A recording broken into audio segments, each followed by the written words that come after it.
Hey yo, what's going on guys? Welcome to the stream. How are we doing out there today? Hopefully you're doing well. How's the day been treating you anyway guys? Good? It's good to see ya. We're back at it. I am a little bit late today. I do apologise. It's just that YouTube decided it wanted to take forever to process a video, which was, you know, annoying, obviously. I did record a video earlier and have that ready to go out, but I decided I wanted to get the other video that I've just uploaded up, which is linked in the chat right now, quick plug, and I'll probably get the other one up later maybe, as just like a little a secondary video for the day, I guess. But yeah, that's why we're running a little late.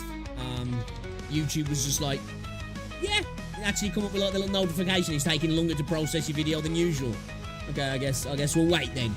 I wanted to get the video up before I went live. But anyway, welcome to the stream, Neil. What's going on, Jamie? Oh, you got to watch the video, is he?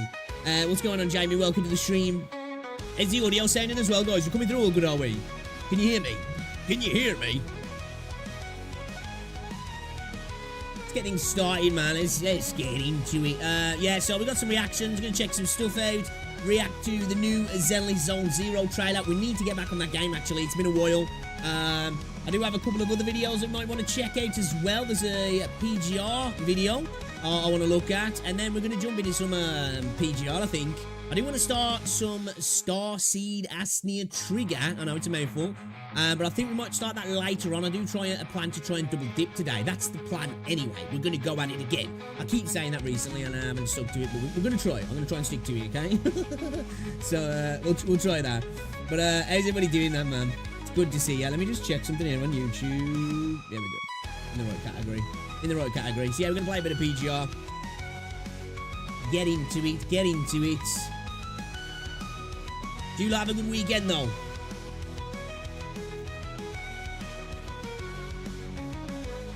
I was going to watch the Sporting City match later, you know, just to kind of get an idea, because Ruben Amorim coming to United. But then I was like, you know what? It don't matter anyway, because whatever things are implemented at Sporting probably won't work at United, so it's pointless. You know what I mean? It's pointless. But yeah, Starseed's out. I do want to check it out. I want to give it a go. So we're going to give that a go at some point this week. So this week, let's have a little, a little plan that we'll try and stick to. So this week, I want to do some Aether Gaze. I want to continue on with the story of that game. Loving it. Can't wait for them to get the mobile, the mouse and keyboard update sorted for us in the West, so I can actually play the game with the mouse and keyboard properly. I do want to do some Starseed, which we'll try later. If it's good, we'll play some more of that this week. We're going to do Wuthering Waves, of course. We've got some more prepping to do. We've got to get our dailies done. Just try and get asteroids here and there where we can. Obviously, because in less than 9 days now we get the new update. Camellia 1.4 drops, so lots of new content. Hopefully we'll be able to get lots of asteroids as well, so I can you know, I don't have to break the bank too much, because I think I'm gonna have to open the wallet. I do want to play some Zenless Zone Zero as well, so like this week I want to be playing some ZZZ, some Wuthering Waves, some Aether Gaze, some Starseed Asnia Trigger, and of course some Punishing Grey Raven. At the minute, I'm enjoying Wuthering Waves, I'm enjoying Aether Gaze, and I'm enjoying PGR. I do want to get back in ZZZ. I think they're going to be like the 4 kind of main games in terms of gacha that we're going to be playing at the moment. And if this Starseed's good, then maybe that's something we can throw in there as well. Along with like some other games that will, you know, kind of be bouncing around just here and there. Just for the fun of it. Yeah, I think they're going to be like the meat and potatoes, if you will. The meat and veg, the main course at the moment. Until like, you know, I don't know. Maybe Azure Premilia comes out and just slaps everything out the way and then we're playing that. Maybe Project Mugen drops. Maybe Neverness to Everness just kills everything in its path and, you know, they become main games as well. But I think that's the plan at the moment anyway. And, of course, any suggestions, we'll try those things out as well. Yeah, I do want to give Starseed a try. On PC, you can get that on the Google Play beta at the moment, which I downloaded. Which I've had that for a while, but I downloaded the game yesterday, actually. We're doing good though, guys. Are we doing well? It's good to see ya.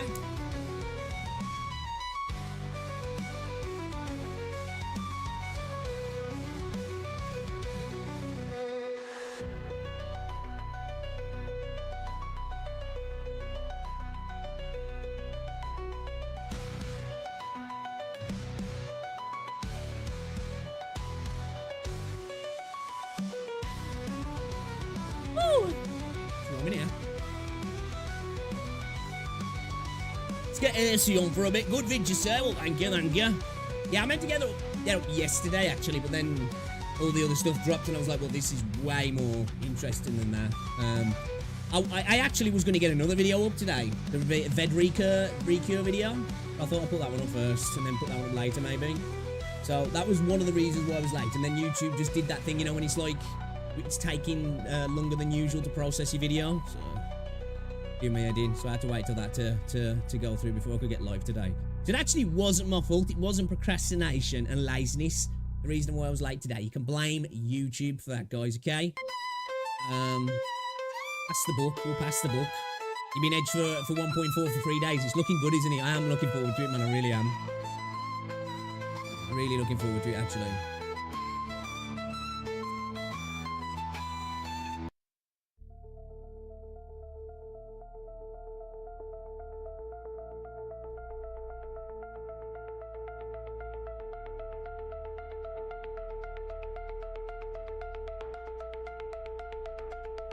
Get this out of the way.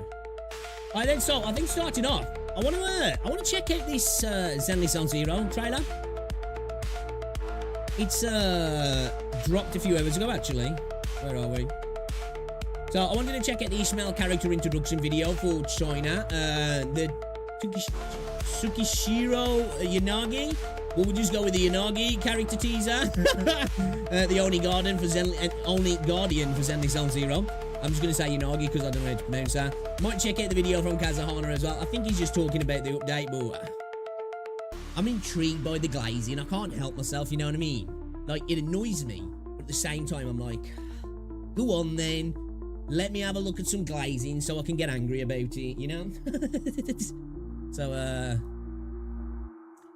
at least a part of the IR will be permanent, and I believe it will be weekly reset. Yes, I'm interested because, like, what I've been looking at with this new event, it seems like they are leaning more into the endgame stuff where with the different character stuff that you can do, and I don't know exactly which. I think it looks like they're taking some inspiration from PGR. I could be wrong though, but it definitely looks sort of similar in certain ways. So I'll be interested. And all I hear about PGR is endgame is some of the best in the space. So it's a good thing. It's a good thing.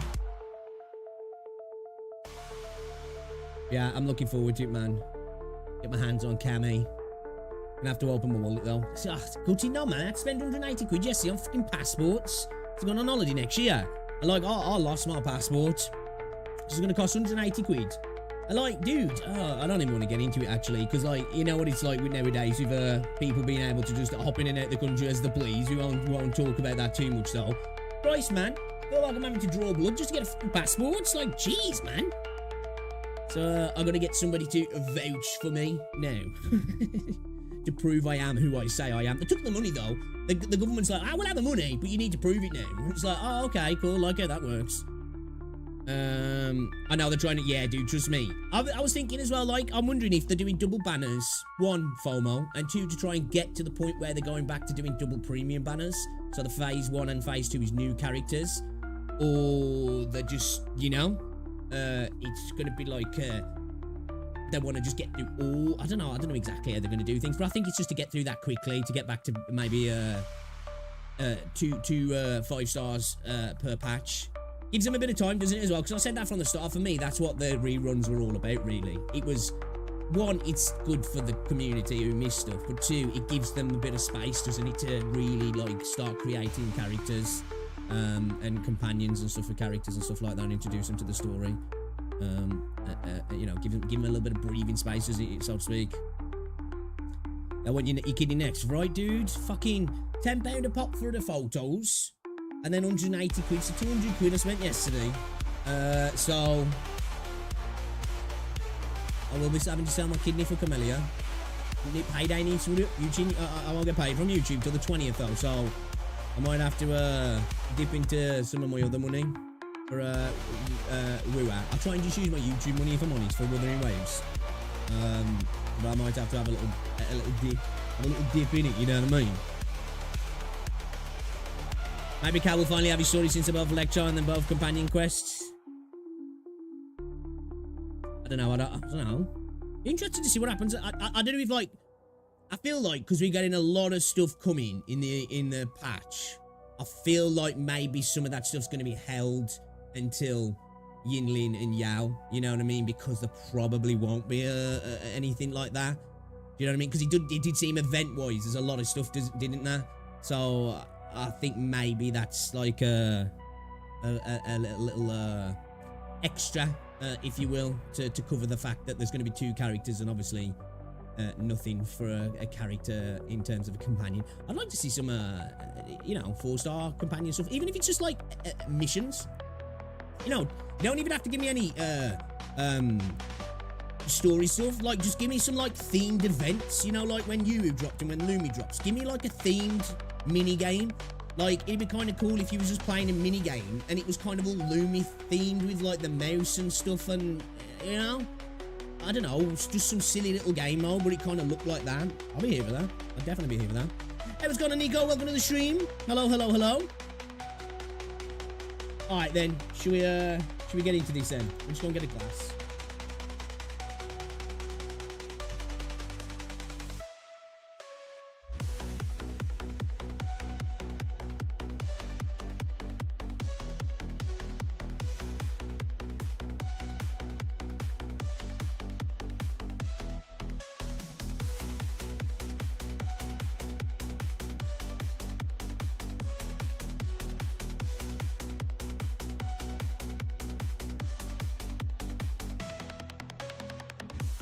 I'm telling you now, if Crimson Weave came to Wuthering Waves, I think that'd be a character that I'd want to maybe go all out on. You know, actually get a bunch of copies of and stuff. Be all over it. No, she's just a full on hardcore DPS. Give me that. Give me that. Telling ya. Alright then.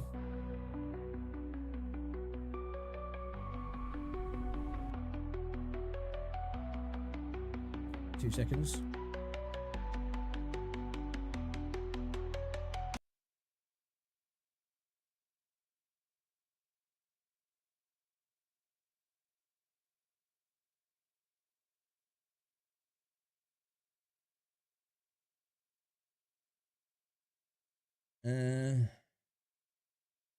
What's going on, Zora? Off topic. I think, didn't you comment on one of my videos about that? That's what I need to get back on as well. I've been saying for the last like 2 weeks, I'm going to get back on Terra Fancy. I do need to hop back on Terra Fancy, actually.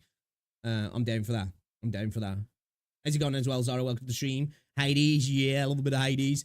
What game am I going to play? We're going to play a bit of PGR today. And then I want to play some Starseed Asnia Trigger later. That'll probably be in this evening stream.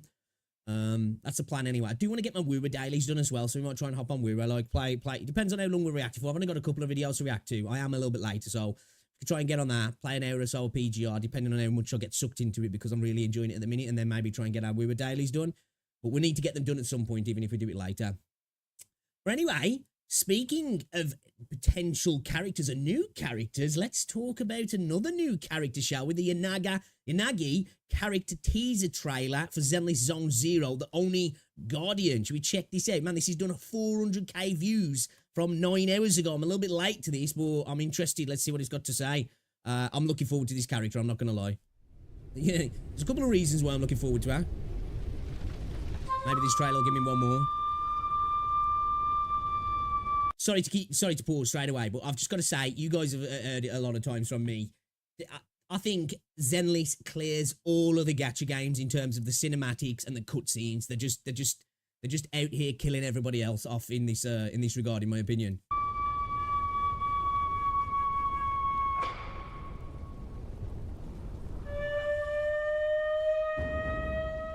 Is this like a full-on anime style trailer? Their village is close now. We'll launch the final attack at dawn. Ooh, okay. Let's go. Is there no other way? I have to hurry. Huh? Has she got a new voice actor now? Sukaku. Hungry. Shh. You can't eat that. Wait, let me see what I have. Get down! Okay, this is looking really good so far.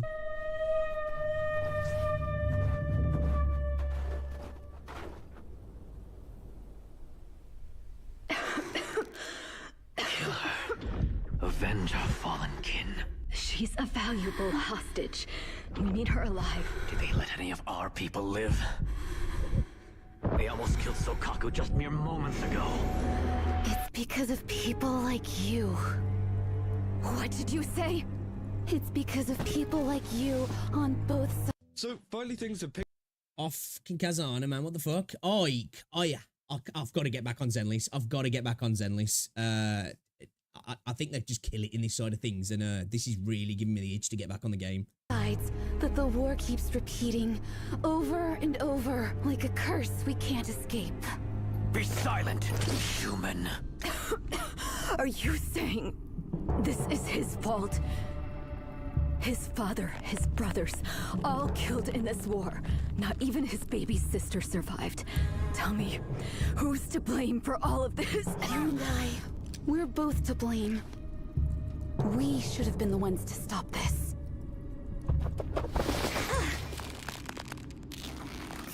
Oh shit! Sokaku, come here now. Sis! This lady gave Shokaku tasty food! Shokaku wants to share with everyone! Do you like it? It's a little hard. Make sure you chew it so you don't choke. No, humans cannot Well, be trusted. Sukaku was wanting to stand munch on her then. But Leave us! I think she wants to get that looked at. You came here alone. What is your real intention? If my intel is correct, the one responsible for starting this war is no longer alive. Yo, boys, I'm invested right now. I am. I've been saying it for ages, oh man. ZZZ could be a full-on show. It really could. And again, I really like ZZZ, but I've only got to like the start of 1.2 at the minute. I'm getting invested in like the world and the universe of Zenless Zone Zero now, if I'm honest. There's no reason. I didn't know for us to about keep like this fighting. war that had happened. That's right. What was going on? My father is dead. Obviously, Now, this was years ago. I must carry Sukaku's this still burden. really small there. I just want to protect my people. I knew you were the only hope to bring peace. But after everything that's happened, how can we forgive each other? The only way is to create an opportunity ourselves. So this is an act trailer for I everything that's going on in the world trust right you? now.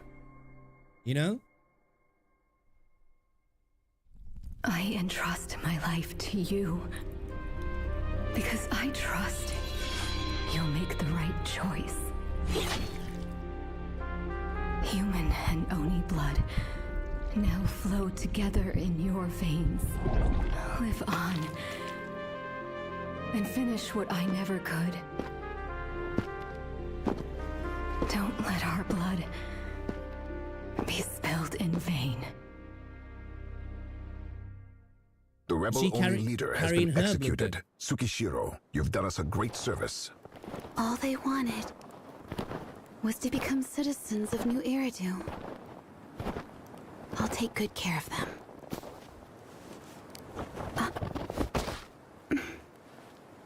Sokaku. Smells like sister. Okay, that was kind of cool. Hey, you know what? Like, something must have happened in the recent years, though, yeah, because Yanagi, like, has blossomed, shall we say. So I don't know if it was a mixture of the blood there that made a booba grow really big. I don't know.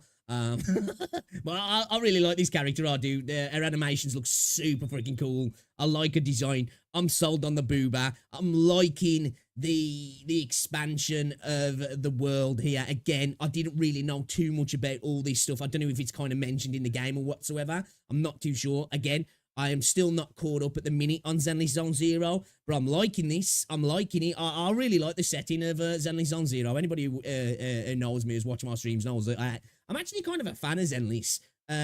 You know, I like the combat. It's not the best combat, you know, and Zenless has got its issues like pretty much every other game, and especially every other gacha game. but I think it's doing a lot of things right, in my opinion. And the newest patch that's upcoming looks really good as well, actually. They really seem like they're stepping things up. So, you know, and hey, the meme came true. The devs listened in regards to the TV system as well, didn't they? Because a lot of people hated that. I was a TV enjoyer, so, you know, I think it's a bright future ahead for Zenless Zone Zero, in my opinion. We did see, we're not going to get into it too much, but we saw with the revenue stuff that there's a bit of a drop down. I know it's probably going to go up throughout the month because the numbers are a bit skewed at the start of the month, and they're not correct anyway. But I just thought that was something to say because people will get pissed off about it, and it's kind of funny. But yeah, the Inagi character teaser. I like that. I like that they went down a bit more of an anime style with that one compared to the Benice one, and a lot more somber as well, right? Because like Benice's was just like, hey, let's have a bop. So yeah, I enjoyed that actually, man. Yeah, let's go. Zenless cooking. Zenless a cooking. Hoyo a cooking, chat. They're cooking. Should you watch PGR Glimmering Spiral? We might get around to checking that out. Trailer's very good. It's such a look at PGR. Kusha. I think we've watched that one. Did we watch that one? I know we watched one the other day. What's going on, Riley? Welcome to the stream. What's going on, Siberi? She's horny now, right? Chase, welcome. What's going on, Wanshi? Lost power for the second day in a row. My UPS isn't working anymore. What, you got no power now at the minute? Or did you just have like a power outage? Glimmering Spiral. What's going on, Equinox? I did watch one the other day, a PGR one. I can't remember which one it was though, but it was good. It was good. I don't know. I have high standards when it comes to Hoyo. I can imagine. I can understand that. You know. Hey, look. I admitted this in my recent video that I've got going up later. I am a bit of a magpie. I'm easily pleased in a lot of situations. And I think probably with gacha games as well, in certain areas, I let quite a few things slide because I'm not necessarily looking for certain things in gacha games. I suppose I'm probably a little bit more critical of Wuwa because I want more from Wuthering Waves, if that makes sense. So, like, I guess with the others, I kind of let things slide a little bit because I'm like, it's all right anyway, because it's just a bit more hop in, hop out for me anyway. So yeah, I'm probably a little bit biased in that regard, and I'll probably treat Wuthering Waves a little bit unfairly, but it comes from a place of love, okay? From a place of love. I'm kind of like that with Kuro, I guess, really. My standards are high because Wuthering Waves has given me reason to think that. And so has PGR, what I've played of it as well, actually. So, like, I suppose I'm a critical in... I've always been the kind of person, I'm more critical of things I enjoy anyway, you know? And I do enjoy Zenless, but if I very much like something, I'll be critical of it because I want it to get better. If I don't really care, I ain't bothered. Let's be honest with Wuwa, we can't do that. Toyo has experience and budget and only game Kuro has his PGR and Wuwa. This is true, like, when it comes to resources, you know, Hoyo, you know, they're just not going to be challenged, are they? I think it's just with Wuthering Waves, it's just because of the game itself. I'm more into it, if that makes sense. You know what I mean? It's like, I'm more invested, shall we say. So, I suppose that's probably why I'm a little bit more, critical. A bit more critical than I would be of the other games. Yes, I agree, Riley. Yeah, the fighting, it looks decent, but it also looks like it needs some work. I do think it needs some work. I see more people say we were a step back compared to PGR. I suppose the thing is as well, though, that's a game that's been out for 5 years, isn't it? And it's a lot smaller scale in regards of what they've got to do for it. So, you know, it's not surprising that it's... I suppose in certain regards, it's come back. It's took a step back. And hopefully, you know, if the game's still going in 5 years' time and people are still enjoying it, they can look back and go, damn, look how far Wuthering Waves has come kind of thing. You know what I mean? But yes, I'm really looking forward to Project 2/3. Really looking forward to it.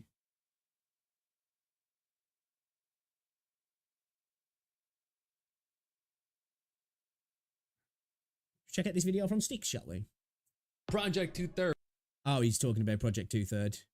We've already watched this and made a video about this, and I'm looking forward to it. But yeah, it's good to see that other people are actually noticing it. Actually, glad about that because I am looking forward to it. Have any of you guys seen the Project 2/3 trailer and gameplay?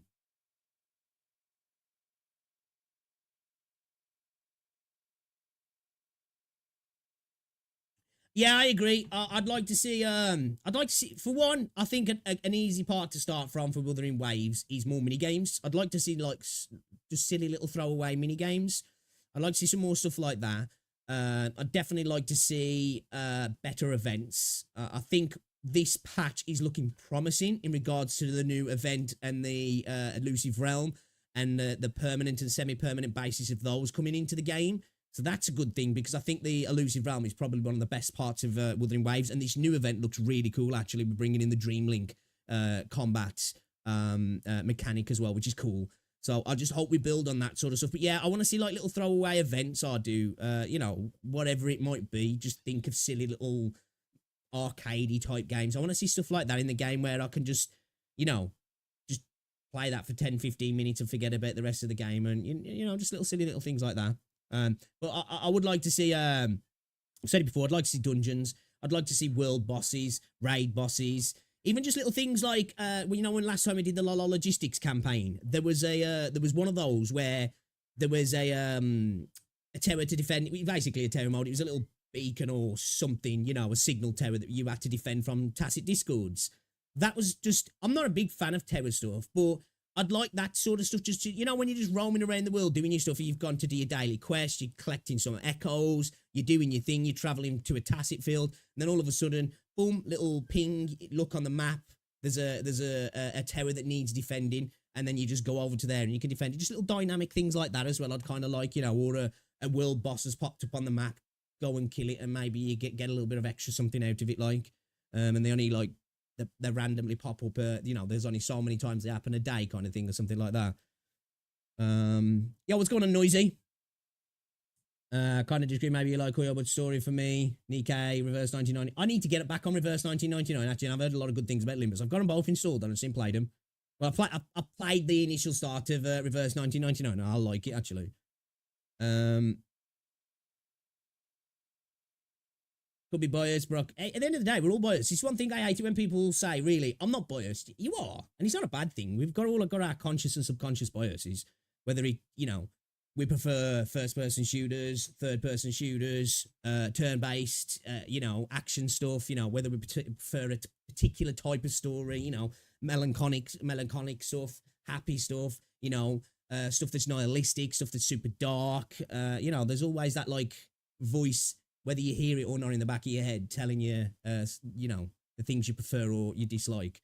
Lobotomy Corp, Library of Ruina, and Limbus Company. You need to play all those games to understand the story. Yeah, I've got Limbus installed. I haven't played it yet. I did start Reverse 1999. I got past, like, the initial, like, how it tells you how to play the game, basically. And then, for whatever reason, I just haven't played it since. But it's out on Steam now, isn't it? So I downloaded it for Steam, so I'm probably just going to start again, because I forgot the combat mechanics anyway. So it'd probably be a good idea just to start again. Terra Fantasy had some parkour racing, world races in their events. Yes, I agree. I've said this. I think there's a lot of things that a lot of gacha games could take from Terra Fantasy, in my opinion. What I noticed playing Terra Fantasy, just in the first few hours, there was a bunch of variety of game mechanics thrown at you, intraversal, different stuff to do. It felt like you was doing something new every few minutes at the start of Terra Fantasy, in my opinion. And I definitely feel like, you know, Wuthering Waves and Genshin both lacked that. You felt like 30 hours later, you really wasn't getting anything different from the stuff that you had within the first 10 minutes, if that makes sense. We have our likes and dislikes. Yeah. I haven't played it on PC. I've played it on mobile. I quite like it. Actually. Kind of like a Final Fantasy Tactics kind of game. Main Flora Warrior stories, like they introduce a new character and immediately kill them or a random. See, like, for me, the biggest problem with Wuthering Waves' story is I know that Rover is a protagonist, and I get the lore, and I get all the mythology around it, and I like the plot device of Rover, but Rover's boring, and I just feel like all the characters kind of, you know, it all relates back to Rover a little bit too much. Like, I'd like Kuro to have a bit of balls, and, you know, because some of the best parts of Wuthering Waves, in my opinion, have been companion quests. I'd like them to, you know, one patch, it's got fuck all to do with Rover. You know, it's like an adventure with, I don't know, freaking insert whoever, Calcharo, Danjin, and Tauchi, or a bunch of the other characters, you know what I mean? And you're going through a story that's a lot more related to them, maybe you don't even see Rover, or you see Rover from a distance, from their perspective doing some stuff, and you're hearing about it, but it doesn't really necessarily affect the core of the story that you're doing. I think that'd be really interesting. I do.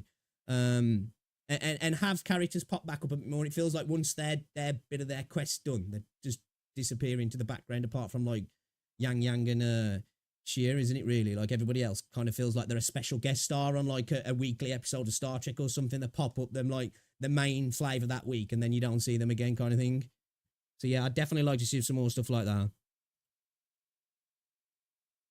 I play Reverse 1999, Nikkei, and PG. I need to install Nikkei on PC as well. I played a little bit on mobile, but everybody keeps telling me the story's the best part of Nikkei, and I can't enjoy a story on a phone. I ended up skipping through everything, so I need to download it on PC. I have installed Starseed Asnia Trigger as well. I'm going to give that a try later.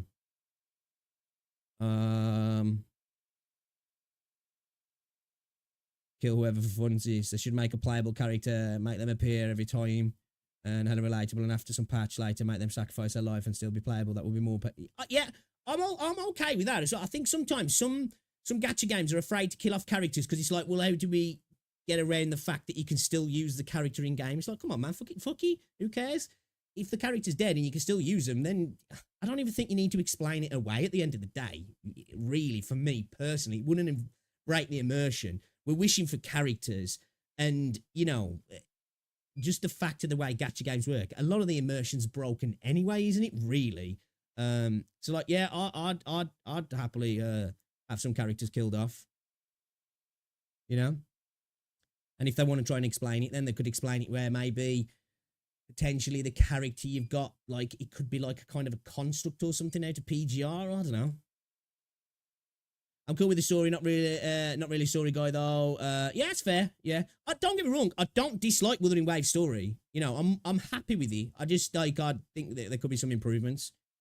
The whole world is simply forever, and that's boring. Yeah, I agree with that. We need people who both. Yeah. I said that in my video talking about the story. I'd like it if we went to an area and they kind of looked at Rover as like, hey, last time we heard about you, a lot of people from our town died, and there was destruction. And even if it's a decision that Rover tried to make in the best of, with the best of reasoning, it didn't go down well, you know what I mean? Or even potentially, they thought they were making the right decision, but weren't. Just something like that. So it's like a little bit antagonistic. Because that's one thing that I loved about the initial story was, at the start, you know, Sheer and Yang and Baiji were all a little bit untrusting of Rover, where now we've just got this Rover rocks up and everyone's like, woo! You know what I mean? You're awesome. And it's just a little bit boring.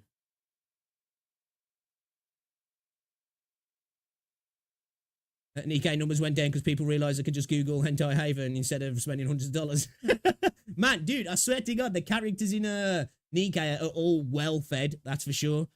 Killing waifu would cause chaos in the CM fanbase there, unless their main source from global, not a chance it's going to happen. It's a fair point, but I guess, obviously, we don't know PC numbers, and Sensor Tower, although I think the trends are probably about right, we don't know the exact numbers, but if we're kind of looking at the trends, it looks like global's starting to take over China in regards to revenue, you know what I mean? Of course, like, we don't know the exact numbers, but the drop-off on China has been quite severe. I wouldn't be surprised if global starts to become the predominant revenue base for them. I guess we'll see. We don't know what PC numbers are anyway, so they might be spending massive amounts, I don't know.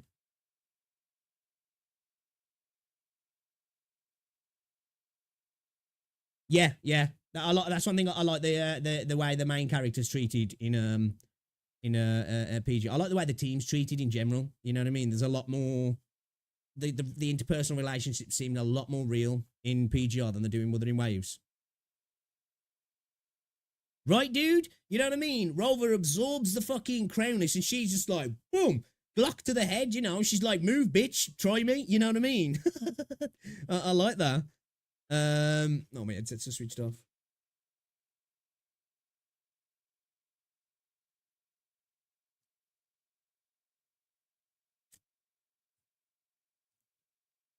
Yeah, I've heard a lot of people say the same, Siberi. A lot of people have said that Nikkei's as good as story gets in Gacha. But I ain't played it. Do you not agree, Chase?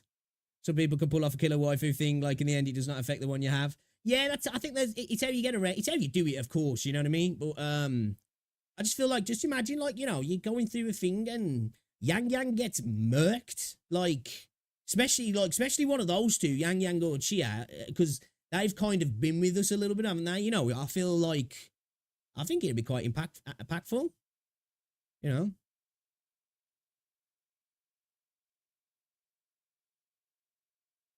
Oh yeah, actually, talking about Ishmael, should we check this out? Character introduction for CN. Check it out. Considering I've been getting a little bit back into PGR again, let's have a look at Ishmael character introduction. Punishing Grey Raven, China. Of course, we won't be seeing this stuff in global for a while, will we? But I'm still curious. I want to see because I've been loving PGR recently.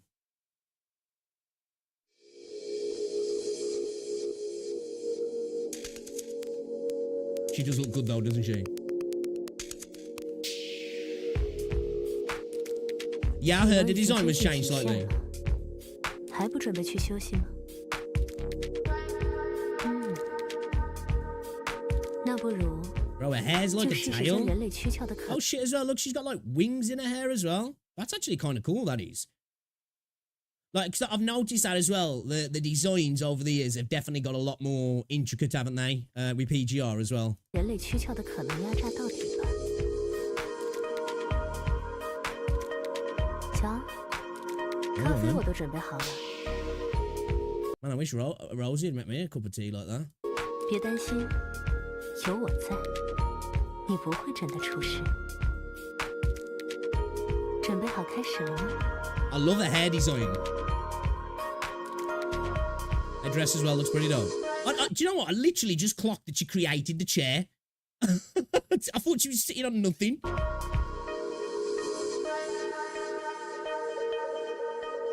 She does look really good though in game. Like her ult animation's insane as well, actually. 需要饱含深意，有时候没意义 A 反而 weapon 才是 school 最 as 重要 well. 的，对吗？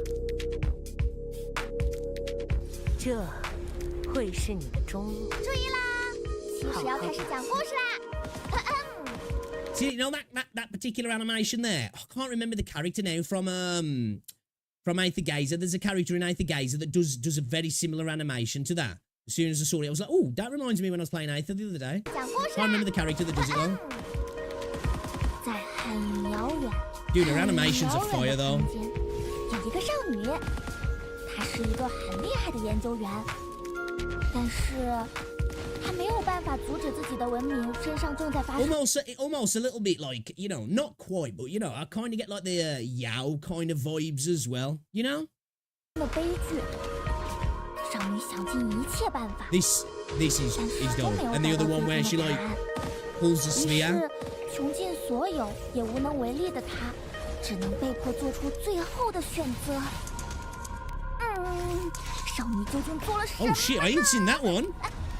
This one. 故事 There's just something about that. Mwah, chef's kiss. Chef's kiss. 走吧，我们将踏上一条全 Alright, 新的道 I'm 路。 sold. I'm sold. Yeah. Some of those combat animations are pretty cool, actually. It's definitely that one though. Like say that, like I can't remember the character name. If I knew the character name, I could show you right now. Because I'm still new to Aether Gazer. Like I don't know who all the characters are. I think I don't know if is it one of the healer characters or is it? It's not Boulder, is it? No, I don't think it's Boulder. No. It's not Hades. Oh shit, I forgot anyway. But anyway, the like the cube wave that she does reminds me of that character actually. But yeah, her design's great though, isn't it? Like she looks beautiful. Really nice design. Again, I keep saying this though. This is why for me, the first Wuthering Waves crossover event or collaboration, whatever you want to call it, should be with PGR. You know, it's great advertisement for PGR. I think PGR players who are playing PGR are probably going to want to hop onto Wuthering Waves to give it a go to see whether, and if they really enjoy it, maybe they'll start playing Weir or start playing it again. Again, as I say, really good advertisement. A lot of the characters in PGR as well just feel like they'd fit into the Wuthering Waves universe really well. You know, from a design standpoint, the way the combat works as well. Obviously, it's going to work different in Wuthering Waves because the game plays differently. But you know, at least from the way they move and their animations and all that sort of stuff, I feel like they'd just they'd sit in the game perfectly. And people have talked about, like, well, what about lore? I don't think you necessarily need to explain that away. You can have a story type event, and then they're just a part of your roster. I don't think everything has to be explained away in that regard, in my opinion, for a gacha game, you know? And if you do, I'm sure there's ways that they could go about doing it, in my opinion. But I'd really like to see, and a first character I've got to see, personally, give me Crimson Weave, and then probably, like, Bianca Stigmata as well. But I've got to have my girl Crimson Weave, man. I'm a newbie, and obviously she's like my best character at the minute, but I just think she's sick. She is sick, so I'll take that all day long. But yeah, that's pretty dope. That was pretty dope.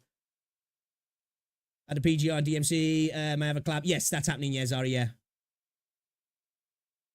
Ishmael's the only character that can break the 4th wall. Oh, okay. All weapon is actually creative. Her animations are really cool, actually. Her intro was changed. Judy Frozy walked in wearing waifu cosplay. Oh, bro. Oh my god. I've tried. I've said it a few times. I don't think she's interested. I don't think she's having any of it, man.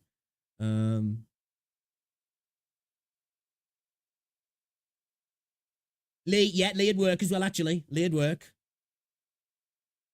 So imagine if the first 5-star ranged character, premium character, was Lee. That'd be sick. Yeah, I just love Crimson Weave. This is Hades, isn't it, from Aether Gate? Guys, if you haven't checked out Aether Gate as well, I think it's worth checking out. The PC client's out now as well. You have to use a pad, which for me, obviously, I prefer mouse and keyboard. But it is fun, man. It is fun.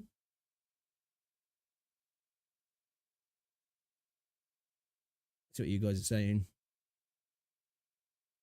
PGR sort of reminds you of Honkai Impact 3rd, but improved. Well, I think I don't want to say too much because I'm not too knowledgeable, but it was. I think it was like Kuro's kind of answer or attempt at doing something like that, wasn't he? But from what I've heard as well, the combat's like totally different, right? I've had Honkai Impact 3rd installed for months and I haven't played it yet.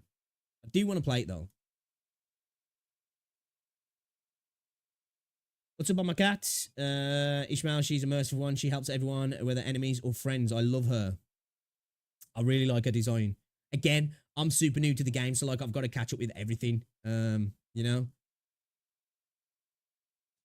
I'm far behind. Should we watch this video from Grey Raven Radio? If there's one character. Let me pause it. We do have the Watanabe banner, don't we? And I was asking people in chat the other day, I was like, should I pull on him? I don't know.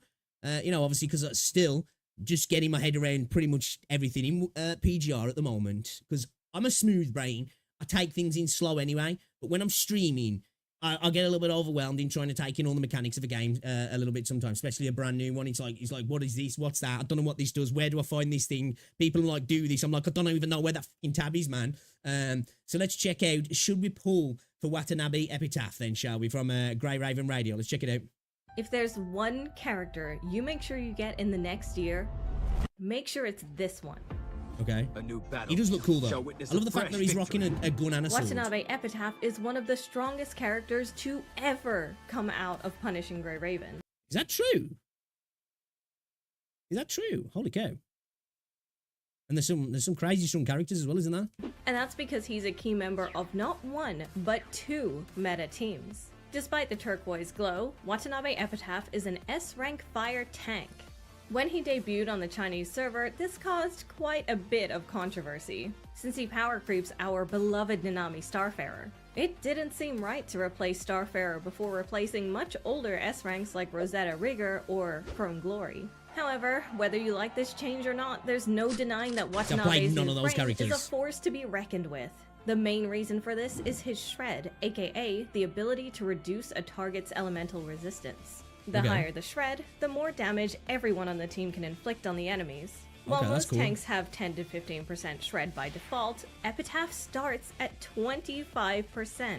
If that Damn, that is a big jump, isn't it? Just off the get-go. And what can he increase this as well? Wasn't enough, he can get up to 45% shred at triple S rank. An investment Holy this shit. high isn't necessary for most players, but it does make him the first of his kind with such a high shred ceiling. But it's not just his shred percentage that makes Epitaph amazing.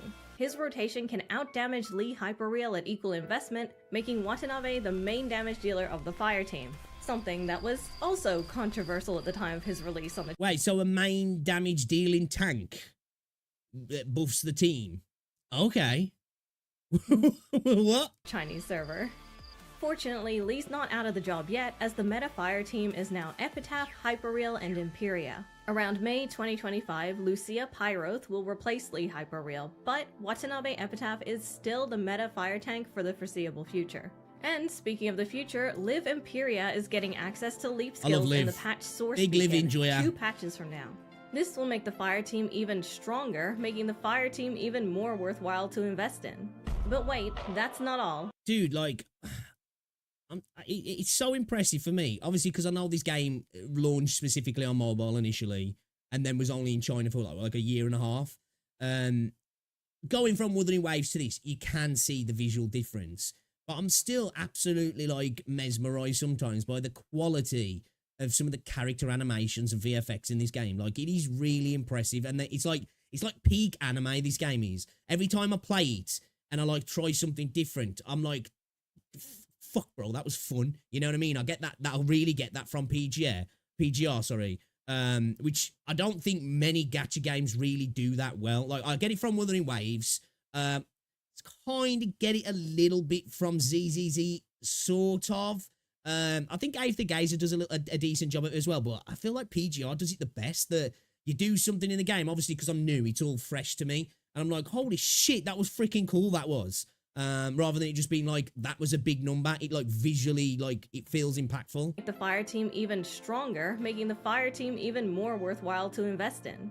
But wait, that's not all. Remember how I said Watanabe Epitaph is meta on 2 teams? Well, the other one is Luna Oblivion's team. Luna's new frame comes out in the patch Stars Ensnared around the end of January 2025, and she uses a brand new element called Nihil, or Nihil, depending on who you ask. There's a lot to be said about Luna, but for the sake of brevity, what you need to know is that when her party buffs her, their elemental buffs convert to Nihil buffs. And here's where Watanabe comes in. Thanks to his incredibly high shred, Epitaph is the best tank for Luna's team upon her debut and makes her even more powerful. In the far future, there will be other tanks that— See, like, as well, sorry to keep pausing, as somebody who's new as well, like, obviously I'm just getting into the game, and because I'm kind of playing a bunch of other stuff at the time, I'm not like playing long chunks of the game for like days on end, which I really should do.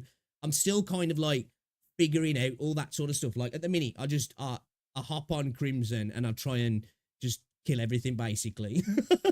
Obviously, I'm still in the, well, I'm at like chapter 9 or something like that in the story. So like, I'm still early on.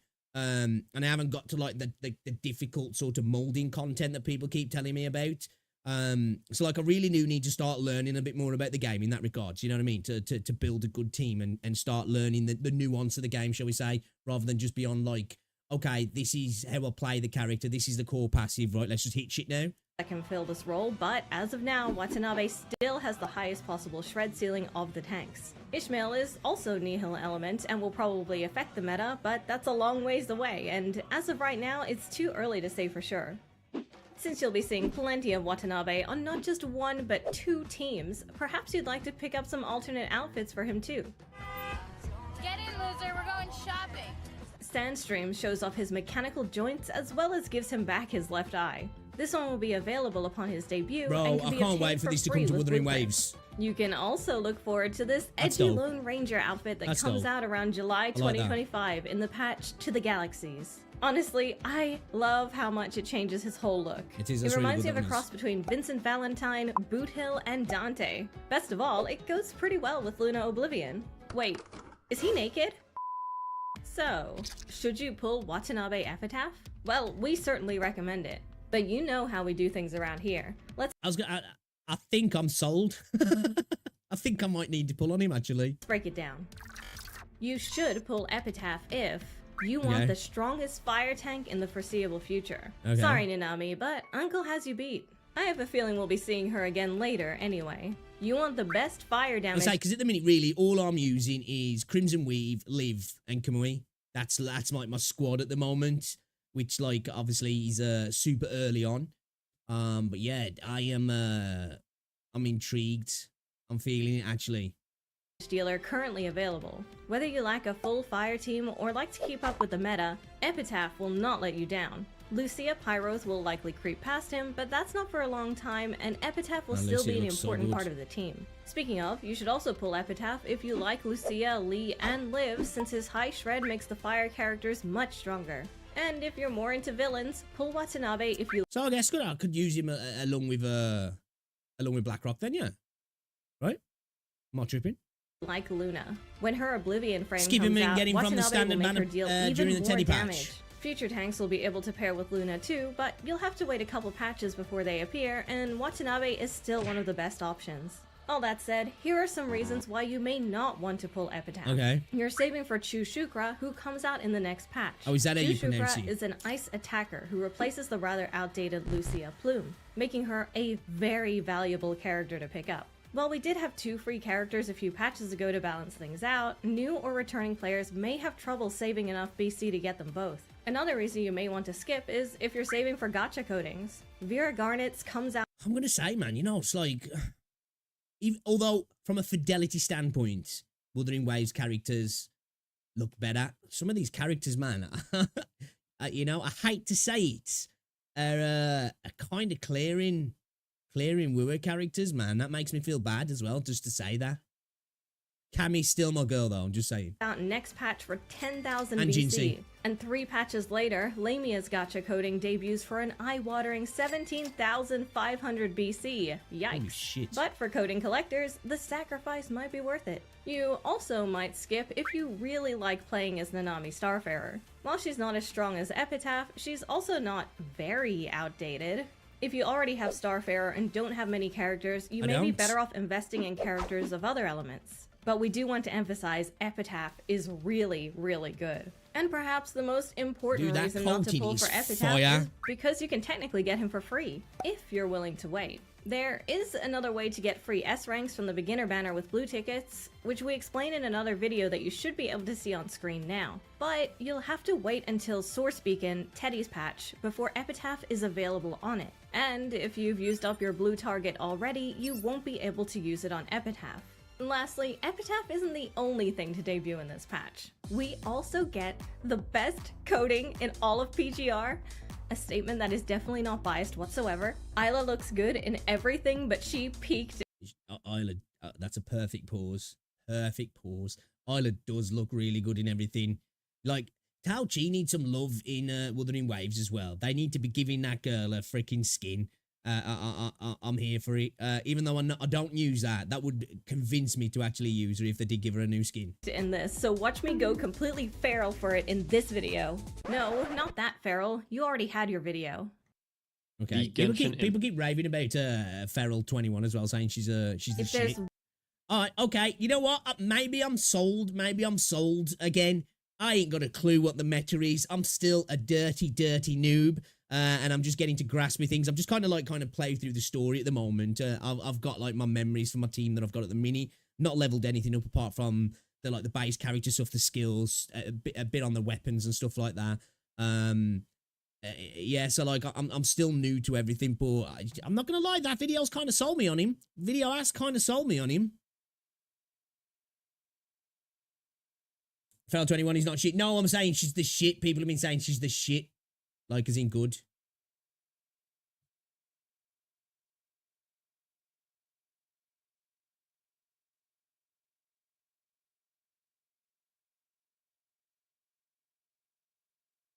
You reckon BGR's models? I don't know about that. I think, like, they might look better and there might be some certain things that look better, but I think maybe from actually, like, a 3D model standpoint, like, I feel like Wuthering Waves are some of the best in the business. I do.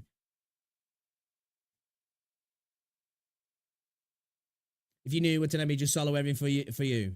Yeah, it's kind of like, I'm at that point, obviously, I'm going through the story. I kind of just, like, switch to Crimson Weave, really, and just go all out with her. And then now and again, I might switch to Kamui, like, if I'm getting my butt kicked here and there.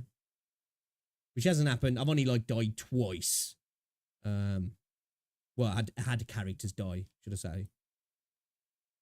But like I say, I'm still early. All right then. Let me have a look here. See if there's anything else to check out before we get into it. Oh, you know when we're speaking about that Ved Recure chat, it's not a gacha game. I thought it was initially. I thought it was a gacha game, so it's just a roguelike RPG. Pardon me. But I like it. Do you know what? It's been a hot minute. It's been a hot minute since we've had a look at one of Woju's videos. Should we have a look at this Jinsei Halloween mod? It might be a little bit too late for Halloween, but I'm interested to check it out. If you haven't checked out Woju as well, if you like some mod showcases, this is the channel. Does some actually cool mods. To be fair, the Changli like Valkyrie model was dope with the armor, like a shield maiden kind of a mod was pretty dope actually. And even put this one was a little bit crazy. You know your hover droid shooter dude had basically switched that out, and it was Iron Man pretty much. A little bit too much, but it's still kind of funny. In the shadow, I stand so small, yet my strength could conquer all. Also, contrast seems a little bit out on the video. You know, the darks are dark. It makes it kind of hard to see a lot of the detail, just saying. With a great sword, I strike with might. In the darkness, I am the light. You look good, though. Silent prayers whisper low for the wishes of those I know. 2K to use mods, straight up, bro. You want that? I've got to say that. I wouldn't do it. Some people have commented on my videos before when I'm talking about them, like, oh, you know, you can do them. They don't seem to, and it's like, I don't know, man. If they're caught, you're getting banned. You know, and they're like, just hide your UID when you're sharing stuff. It's like, I ain't even bothered about that. I ain't looking to get banned. End of the day, I've seen some people say, well, mods ain't gonna like affect the game, and it's like, okay, I know it's a single player game. It's not like you're cheating, but if you can make Jinsei look really different and give a different visual effects and stuff, it's going to make you probably a little bit less likely to potentially buy a skin in the future. Maybe pull for a new character. If you can keep changing the visuals of your character and make your character that you've got even look like a newer character. And then, you know, if they kind of ignore that, what's to stop people potentially like changing characters' abilities and all that sort of stuff at a greater level, you know what I mean? So, yeah, I wouldn't risk it. I wouldn't do it myself. No way. So, yeah, but, you know, if for the people who do it, I guess they're having fun with it. It does look dope, though.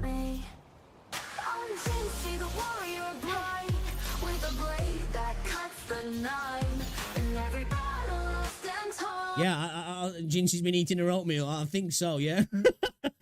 She definitely has looked like she's upped the calories, that's for sure. In the light, I hear the call. Through the dark, I hold the flame. In my heart, there is no shame. I love Jinsei's animations. In the light, your dreams come true. Though I'm small, my spirit's fast. In the fight, I'm built to last. With every prayer, I feel the weight of the hopes that I cultivate. Looks good though. It's good.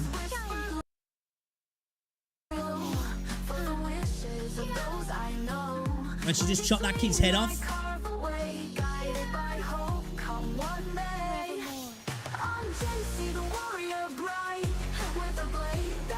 See, it does make me excited for skins in the future. Obviously, you know, with them coming from the developers, they're going to look a lot more higher quality. And seeing what they're doing in PGR makes me excited for potential skins, especially 5-star skins. Because obviously we saw it's going to happen. We've got the 4-star weapons now with what we can do in those in the upcoming patch. Obviously, I would imagine weapons, potentially, maybe the weapon skins will come with the character coatings if they do something like that with VFXs and everything.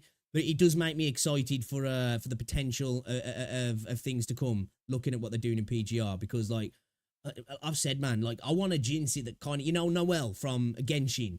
I want something like that. I want it to look like a battle maiden. Like, I'd be down for that. I'd be like, straight away, take my money. It's here. It's yours.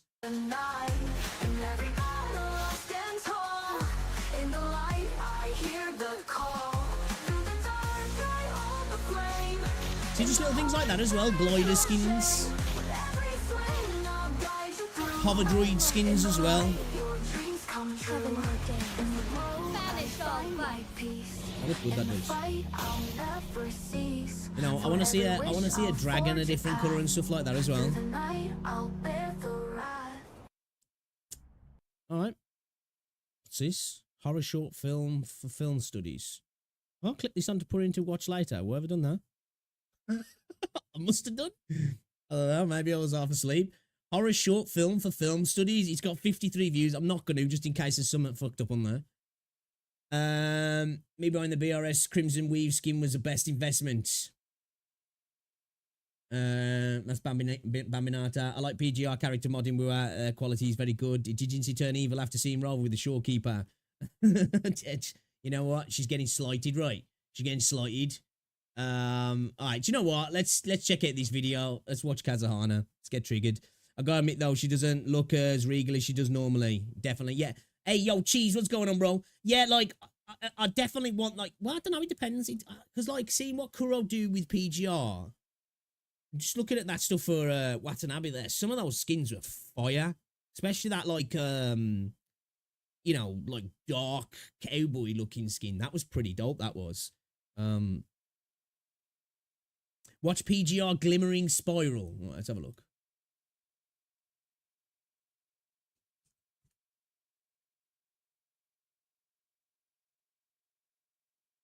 Is this the right video here? Yeah?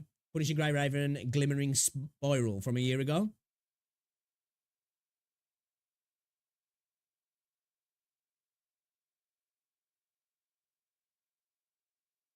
Yo, guys, as well, if you're watching the video and you are enjoying it, drop a like on the stream. It's very much appreciated. Just a little FYI as well. Quick plug, I have uploaded a video today. I've uploaded a video as well. If you want to check it out, let me know what you think. It's just the reaction to the Cammy teaser. I did want to get it up yesterday, but then we got all the information regarding 1.4, so I wanted to speak about that first.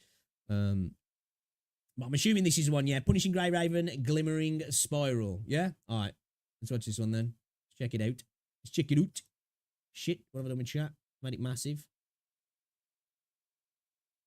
Okay then. PGR, Punishing Grey Raven, Glimmering Spiral. Chat says watch it. I'm going to watch it.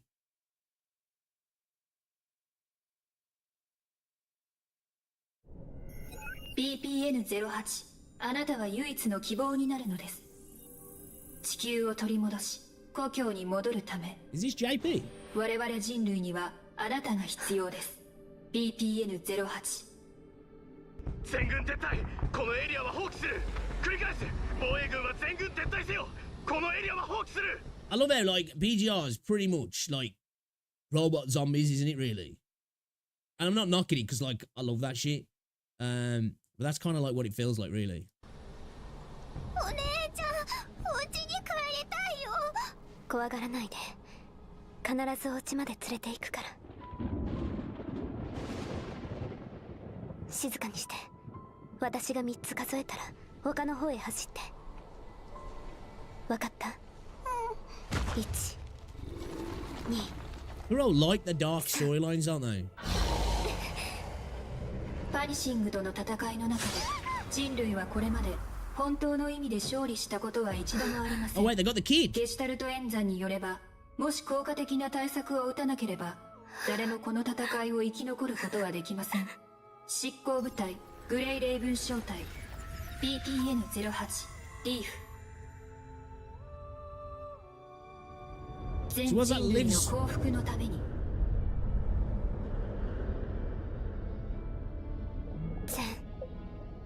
人類の Was this becoming a construct, is it? 幸せのために。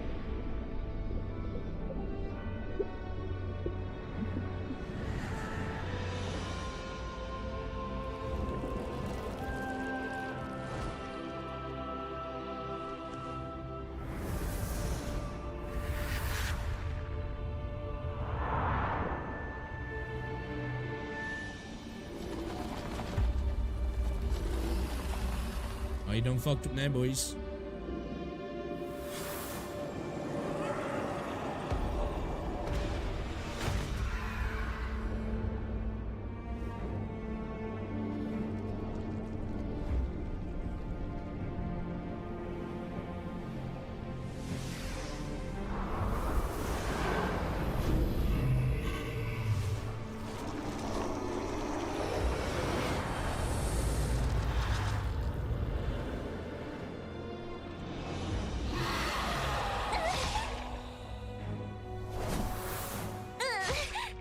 Oh shit. Is she like purging the virus from them? お父様とお母様に言われたみたいになれさえしたら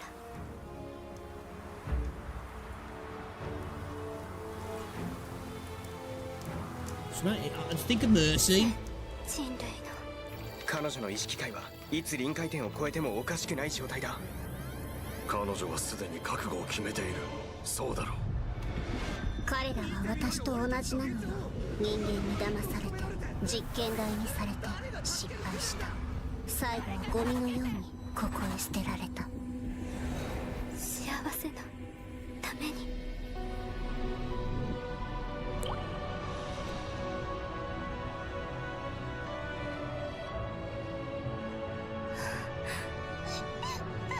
家に帰りたいよ。私が連れて帰ってあげるから泣かないで。私じゃなくてあなたが泣いてるの。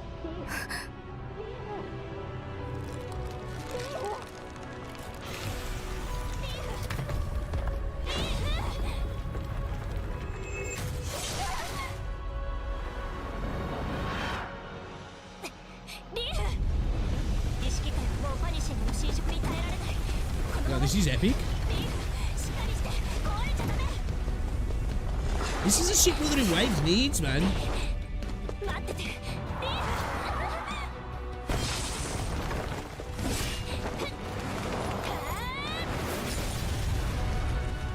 That's sick.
Golly.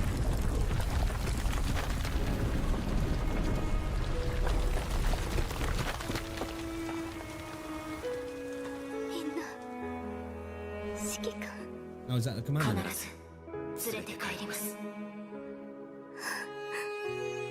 はい。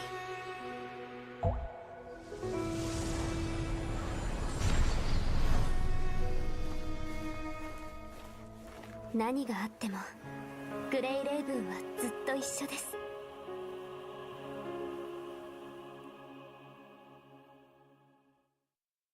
Okay. Holy shit. That was pretty dope. Yeah, I need to get up on the story, man. I do. I need to get up on the story. The unforgettable experience of this chapter. What you saying? The person who wrote these chapters working on Wuthering Waves now? Yeah. The pair of friendship. What's going on, Great Enfield? How's it going, man? Woo. Okay, that was fire. That was pretty fire. Yeah, man. So, I'll admit, you know, some of the like, don't get me wrong. I still do think, just from a quality standpoint, Zenless is, I mean, just like it just could literally be like a series on Netflix. But that is fire. You know, absolute fire. I'm liking that. All right, check out this video from Kazza then, shall we? Let's check out this video. Yo, guys, as well, like I said, like a video if you do. It's very much appreciated. Yeah, what's going on, Sean? Actually took a while for PG. Yeah, a lot of people saying like the start up until like chapter 8, it's kind of like meh. People saying that the other day when I was playing, I was like, I've been enjoying it so far, so I guess I'm in for a good treat, man. You know? It's also their budget's gonna. Oh yeah, definitely, yeah. It's just like the cutscenes as well. I don't get me wrong. I said this multiple times. There is serious talent at Kuro. There is serious talent at Kuro. You know, even in the previous update that we've just had with 1.3, just in little things like the portals, they were showing off their developing chops there, they were. So I remember when Ratchet and Clank were making a big deal of that with the PlayStation 5 and showing off the SSD. Look what we can do with the SSD.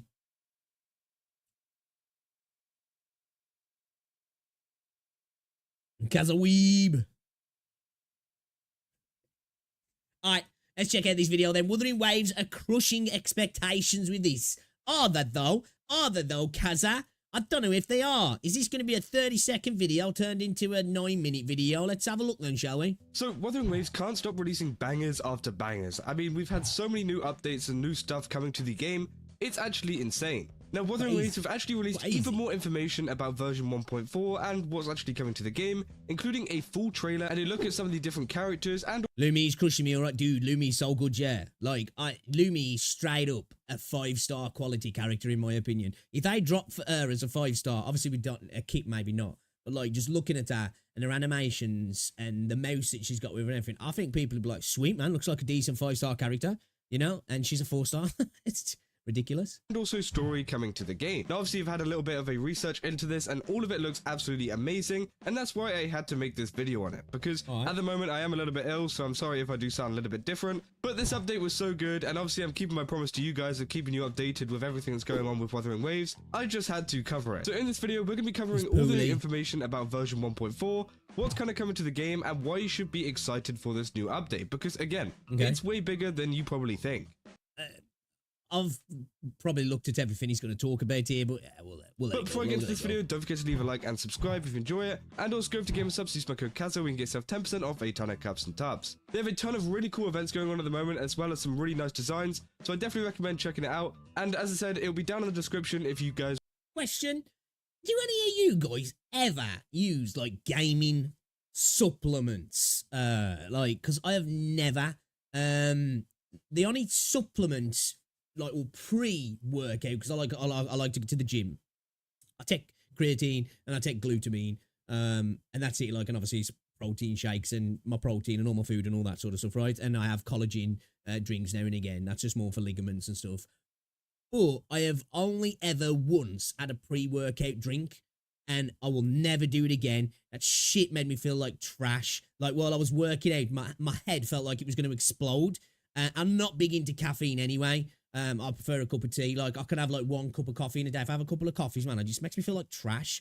And then I know a lot of these try to say that they don't give you that up and downer kind of thing now, and they've not got caffeine and that. But like, do you like feel like you need to have a gaming supplement drink to play video games? I've just never felt it, man. It's just like, have a cup of tea. You know what I mean? Maybe have a snack, have a glass of water, maybe have a glass of Coke even. You only buy the cups. That's fair. That's fair. And I ain't judging you if you do. You know what I mean? I ain't judging you if you do. Just curious. Fuck him, I'll be sneezing and shits his pants. Nah, I don't want weird liquids through my organs.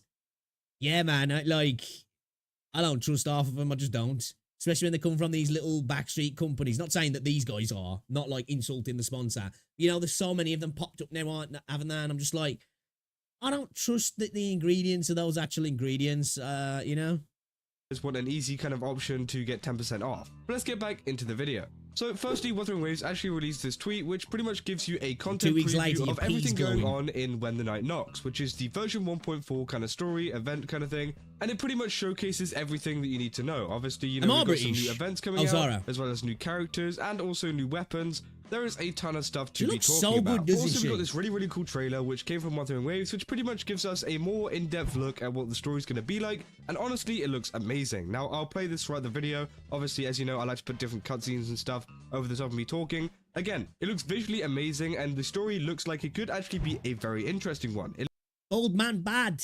Old man bad. Looks very kind of jam-packed and doesn't seem like any kind of filler update or anything like that. And that is what most of this video is. Now, obviously, it does show off new characters. Obviously, the first one being Lumi, who is a 4-star. Now, like, look how good she looks, man. Like, I'm not gonna lie, I think she's one of my favourite looking characters in the game. Like, I think for me, Jinxie's probably my favourite character in the entirety of the game. And Camillia's definitely up there. Like, obviously, I'm gonna see what she looks like in game, because like, I feel like with Wuthering Waves, like when you start playing with the character, I'm like, damn man, they look even better than they did in all the preview stuff that we saw. I like Changli as well. I really like Dan Jin as well. I do. Like, just from a design point, I think she looks really cool. But yeah, I'd say Jinx is my favorite looking character. I think she's gonna be up there. You know, she's gonna be up there in some of my favorite characters. I love the color palette. I love her design. I love the tail. I love her animations and mechanics. I love the fact of like she's got that sprint. And she's got a freaking giant mouse with her and stuff like that. Like I'm here for all of it. I don't know exactly when we're actually going to see her. Yeah. If we're going to see her in the first phase or the second phase, but there is some information I'll go over in a minute. Second phase. We do know that, Kaza. If you'd have done your research properly, you'd know. Second phase. Which could point towards one kind of outcome. And obviously the expected one being Camellia, who is heavily featured in the story. Again, they put in a lot of like kind of metaphors and stuff like that, which I think is really, really great. And it kind of... we were making flat chest woman heart crazy, probably my favourite genders of all time. I don't even like her. Kind of points us at there's going to be some kind of in-depth story to do with Camellia, as well as just the rest of the world. They mentioned stuff like the Morning Ikes, and also the elusive... Question, do you think adding 4 stars is okay, or just go to new 5 stars? I like having 4 stars as well. I think 4 stars are good supplements they're good for free-to-play players, definitely, because they always end up going into, well, with most games anyway, end up going into the standard banner, so people can pull on them.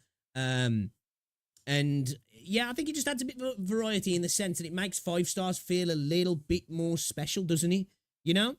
I can see where some people might be like, well, they could just build the character up and it could just be a brand new 5 star. But I suppose, one, it makes a 5 star seem a bit more special in my eyes. 2, there can be just kind of like characters. It allows more characters, shall we say, because like they don't have to be... They don't need a companion quest. They don't need to be like hyped up too much. They can just kind of be thrown out there, even though there's some really good 4 stars. Again, I feel like they make the 5 stars a little bit more special. But I do know that some people would rather just have 5 stars. Be like, you know what, just make the character better and give us a 5 star. But yeah, I like 4 star editions. I get what you're saying though, because like, depending on the 4 star. And I suppose it depends, you know, you might want to use them for, all right, I want to clear this content with 4 star teams. And obviously it's good for free-to-play players. But I understand what you're saying. Are you really going to be switching out one of your main premium 5 star characters for a new 4 star? When more than likely, 99% of the time, your 5 stars are just going to do a better job. So I can see what you're saying there. It can seem like a waste, and I get that. But personally, I like them. I like them. I think it's how they do them. You know, if they, I think most of the time it's better for them to like maybe fill a support role or just have quirky little cool things to them, kind of like how Yuhu's done, kind of like what they've done with Lumi. I think it's a cool way to maybe, especially how she's got the running mechanic. I think potentially for me personally, I get it. It'd probably be more profitable for Kuro to do this kind of like Genshin has, but maybe adding overworld mechanics into 4 star characters is a good way to bring in traversal power creep, if you will, but it's for, you know, free characters players can get access to that as well. I don't know. I think there's different ways you can look at it, I guess, but I suppose it's all personal at the end of the day. Realm and other stuff like that, which can kind of bring a whole kind of like lore thing to the world, which I think will definitely improve the player's overall immersion in the game, as we haven't had much information. My point was adding 4 stars kind of dilutes. I can see where you're coming from, yeah? Definitely see where you're coming from. You know, about the rest of Jinjo. And honestly, I do think it could be a very good point to wrap things up and kind of, you know, cover everything, because people are wanting to move on to version 2.0 very, very soon. Whether that's in the next version or the version after, we don't really know, but I definitely think going over some of this stuff in Jinjo and not kind of leaving stuff just unanswered is... Or we can remove the star system and just refer to them as standard, limiting characters using the shard system from PGR for standard characters, and over time, old units to standard. I never understood the 4 star, 5 star thing. Yeah, you know what? I can't argue with that. Like, I do like that system where you can like upgrade characters like that. I think it's just a way to differentiate, you know, as more of a premium thing, really, isn't it? To be like, you know, ping, you know, this is an S rank, this is a 5 star, this is whatever for the pull in terms. It's a psychological gimmick more than anything, isn't it? You know what I mean? It's like the gold edge round a special item in a video game, you know, where you know it's becoming grindiness now, isn't it? What is it? You know, green, blue, purple, gold. It's like you instantly as a game, you're like, oh, that one's a good one. I know that one's a good one. I suppose it's kind of that as well. It's actually really, really great, and involving new characters like Camellia in the story can really help to, you know, engage a lot of players. So again, it looks very, very cool, and I'm really excited for the overall story. Now, obviously, Camellia's just... What's the crack with Yinlin and Cammy then?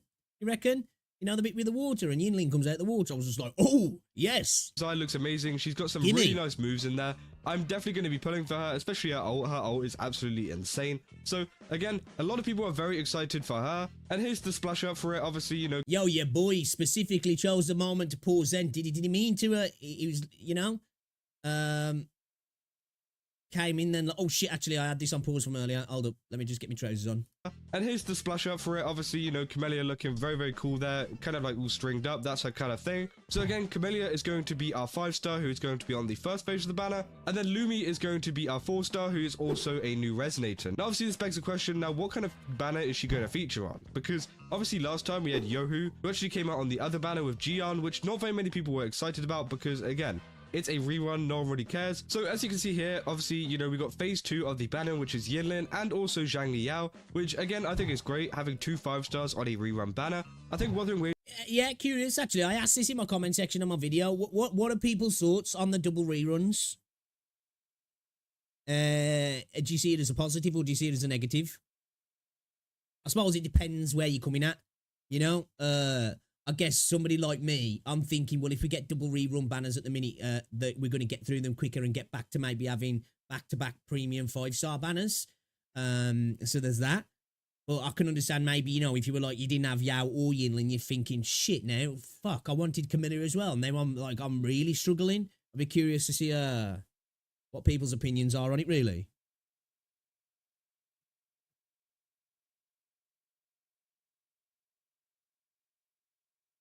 Camilla is just another rover glazer. Lumi would never. See, well, I don't know. Well, I guess. I suppose it's glazing in a different sense. But I don't necessarily see her as glazing. I think she wants her. Almost like she wants her power. She wants to collect her. It's not more of a you know, it's more of a lust thing than a love thing. You know what I mean? It's a, you know, it's a, like, you ain't going out and Rover tries to go out the house and Cammy kicks the shit out of her, you know? And I've told you, you're staying here, you're mine. You know what I mean? I see it as that kind of relationship, maybe. Zhang I'll be like, bye, hi, right, I'm back again. Positive, reruns come faster, more options, new people have the roles. Yeah, that's what I'm thinking. Like, I feel like it gets us through because, like, the way I see it, the reruns came in to give Kuro a bit of breathing space for obviously crafting new characters and probably companion quests and story stuff and all that sort of stuff. Allowed them to probably move some of the development team onto other stuff to catch up a little bit because they did push content forward, didn't they, with the releases of Zenless Zone Zero. So, like, I see it as like, now maybe they're at a point where they're like, right, we can double up the reruns now, potentially earn a little bit more money. Depending where you're at with the game, maybe generate a bit of FOMO, but please other people as well. And then get us back to a point where we can go back into, like, first phase and second phase of each patch as a brand new 5-star. Yeah, definitely. Popped up, said bye-bye and came back to say hi. Positive because Jinsei in a skin. I think they don't want to spam high-quality banner. It would be hard for players. Good point, yeah. I think it's overall good. PGR banner has done really well since you can get characters you miss from event banners. Yeah, I was going to say, from what I've seen, that PGR does seem to do. It seems to be Kuro's MO. They seem to obviously want to make money, but they do seem to try and take a balanced position, don't they? With the money-making side of things. Of course, they want to make money, but they definitely do try and make it so people get access or have as much opportunity to get access to as most things in the game as they can without spending too much. So I appreciate it. I think for older players it don't matter too much. It might be more far more for new players. Yeah, it's right. I think like maybe, like, you know, say you came in post what was it, the Midnight Fair, so you missed Zhao, you missed Jian, you missed Yinlin, you know, you're looking at Cammy thinking, man, Camilla looks really good. Like, I haven't got many DPSs. I've just got Jian, so I'm broke at the minute. You know, I've got my first, like, real good DPS. Well, there's more good DPS, but you know what I mean. I've got my good DPS now. I was probably looking to get Yao or, you know, wait, I want to get Yinlin. Then you see Yao's there as well. And you're like, shit, now, fuck, man. I feel like maybe for newer players, definitely. And then there's the weapons as well. You got to take into account the weapons. Because for me, I didn't get Yinlin's weapon last time. So I really need to get it. Because it's a really good weapon. So, like, this banner, I want to get Cammy. I want to get Yinlin's weapon. And I want to get Lumi. That's, like, my three main things out of this patch that I want to get.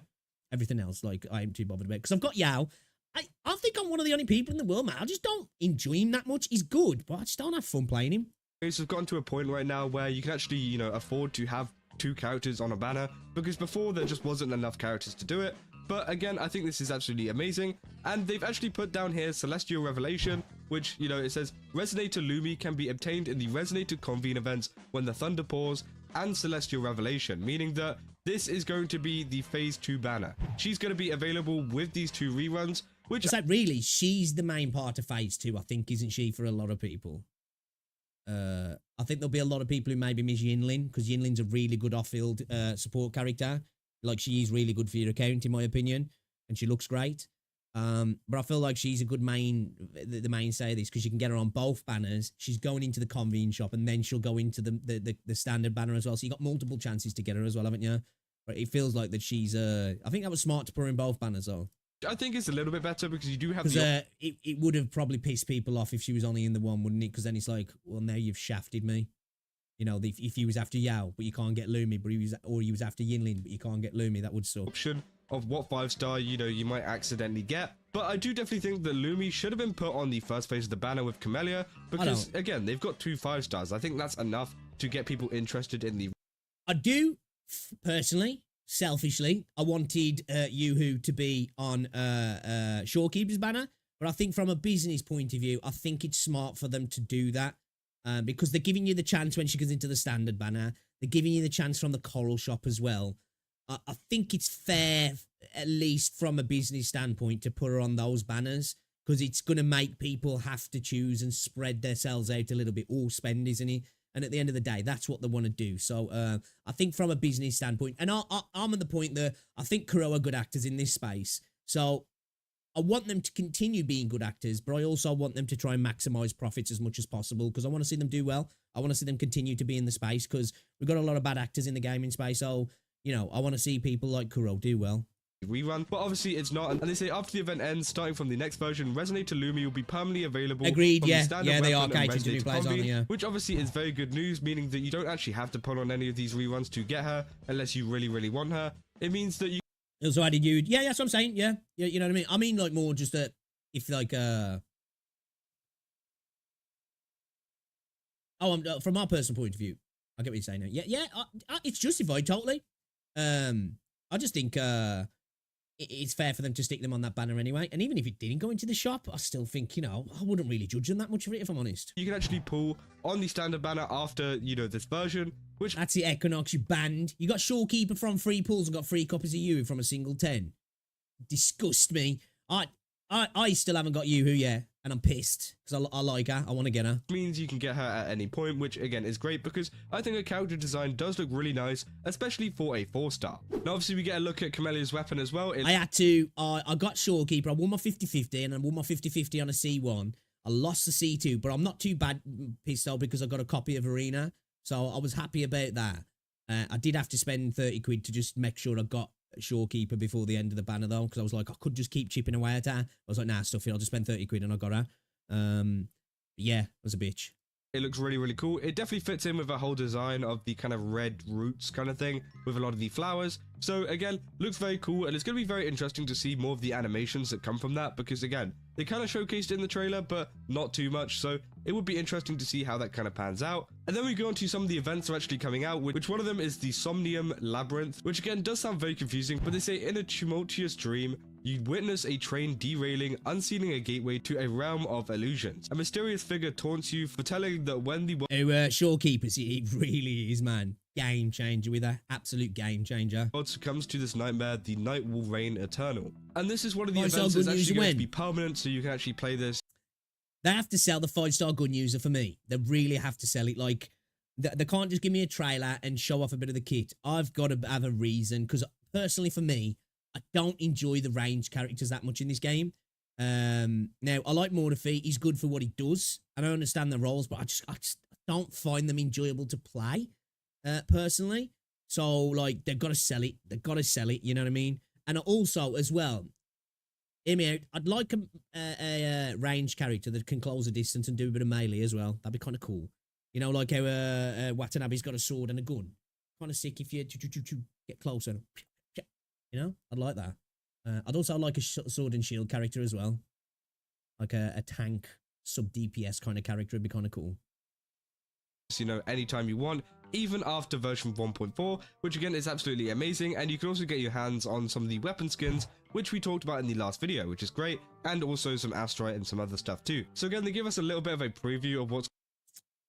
It doesn't surprise me, Equinox. I didn't even know as well that, you know, like the memories in PGR, I didn't realise they were like some of the character designs, because, you know, the original Kuro game that only lasted like 2 years, that like little side-scrolling, I don't know what it was it like a turn-based battler or some shit like that? I'm not too sure. It's going to be happening in the Somnium Labyrinth, but again, it seems just like the Elusive Realm, just a little bit different. They've got some really cool animations there, which again, I really like, and they've got some of the new features as well, which they mention, with the kind of speeding up orbs, as well as the kind of joint ultimates and stuff. You see, like, for me, you know, the Somnium Labyrinth, it's starting to look, that's it, Twin Tower Battlefield, it's starting to look a lot like they're edging towards, they've been watching my videos, and I expect to check. It feels like they're edging more and more towards a dungeon, doesn't it? You know, they don't want to do it, but they're getting all the parts, and they're like, right, we'll do that. That's part from a dungeon. That's from a dungeon. That's from a dungeon. We're not going to call it a dungeon. It's not going to be quite a dungeon, but we've got in all the components. It's like, just fucking make a dungeon, man.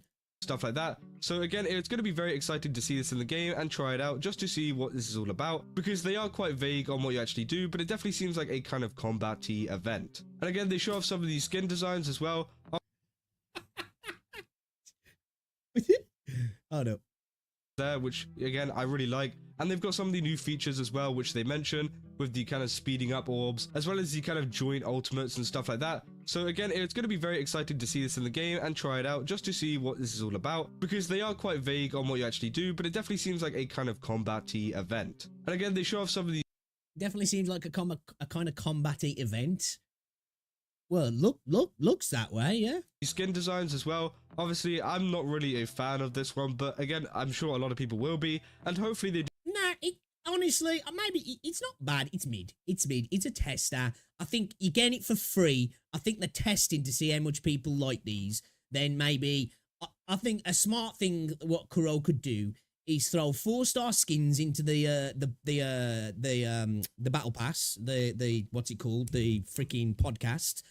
Throw 4-star skins into there, and then potentially have other ways of unlocking them, and maybe like you can go on to some of the stores sometimes and buy some of the skins now and again. They'll make a little deal where it pops up and you can switch out some of your whether it's Tower of Adversity stuff or whatever, you know, from certain events to buy them, and then maybe have something you can just straight up buy for cheap, and then have premium skins that are just straight up you buy them. You know what I mean? And maybe now and again as a little special thing, have like a 5-star weapon skin maybe thrown into a battle pass as a treat for a specific milestone, maybe. Do release even more skins in the future that people can choose from, but the weapon projection stuff is really great, and you know, it can give it an overall style to some of your characters, as well as removing stuff like gauntlets, which is something that I actually failed to mention in my last video, is that the invisible thing is actually really good for gauntlet characters. Yeah, that's the only thing that makes sense with that. Like, the invisible gauntlets and rectifiers kind of make sense, but transparent swords is kind of weird. I don't know why you'd want that. Or translucent, whatever. Tell you what I would like, though. Like, give them, like, a light source. It kind of looks like an energy sword or a lightsaber. That'd be cool. And also, I forgot what the other one was, the rectified characters, that was it. Because some people just don't like it being there, and obviously, if you've got a gauntlet, then it's going to look like, you know, you're punching someone in the face. And if you've got no rectifier, then it kind of looks like you're a cool-ass mage that doesn't need any other things like floating around, which I think is a very cool thing. And then they've also made some changes to the Depths of Elusive Realm, which again, we can obviously, you know, expect that, because a lot of the story is going to be focused around the Elusive Realm, which I think is really good, because I think the Elusive Realm has kind of been neglected since it first came out. So having a lot of this story and a lot of these changes to it definitely brings a whole new kind of, you know, fresh feel. Hello Kitty's not a cat. I didn't know that. Oh, that blew my mind when I found that out. It's like, whoever created that, they were smoking something, because that's a cat, man. It says, no, she's a girl. She's a human girl. It's like, no, she looks like a cat to me. When I saw that, I was like, what? That's lies. You know, I write it off like the creator of the GIF says actually it's called GIF. It's like, no, it's not. I refuse to call it that. You know? It's like how X is X now. Nah, I still call it Twitter. Of all the weapons, so I'm not going to use the transparent skins anyway. Easy skip patch. You have the choice to make them invisible. So oh, no, I get that. Like, I get that. I'm just saying I just don't understand it. It just seems like a weird thing to add into the game for me. It's not a big deal. Yeah, man. She's not a cat. You think after spending all the asteroids for the limited weapons, people would want to see them in right? You know what I mean?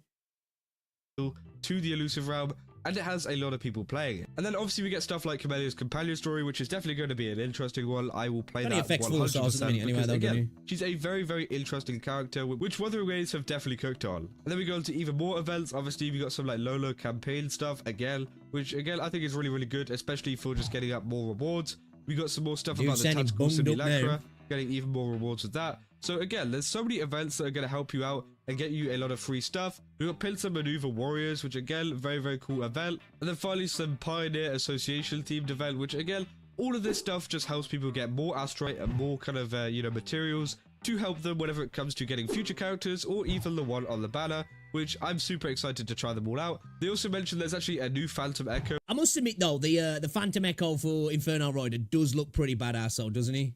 You know what I mean? These really don't bother me that much in game anyway, but like it does look pretty metal, right? Looks badass. They also mentioned there's actually a new Phantom Echo, which is the Inferno Rider, which I think is really, really cool. Obviously, if you don't know, the Phantom Echoes are the kind of rare ones, which as a Inferno Rider user, I'm pretty sure on my Chang Li, that's going to be very, very exciting to add to her. What? You're pretty sure? Do you not know which one you use on her?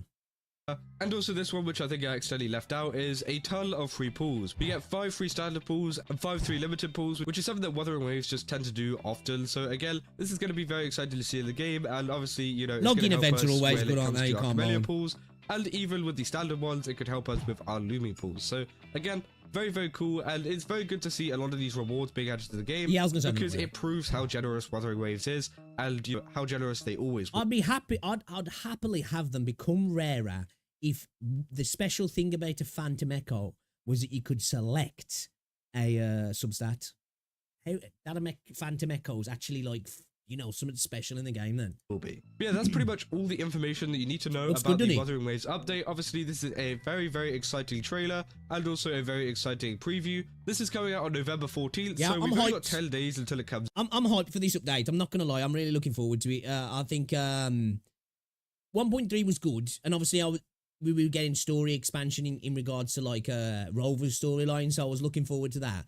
But I feel like I'm a little bit more excited about this update in general. I feel like the events definitely seem a bit better for me, because obviously we're getting the new main event, we're getting Depths of Elusive Realms coming back, and then we're getting all the other side stuff that we're getting, and obviously Camellia and all that sort of stuff as well, and Lumi.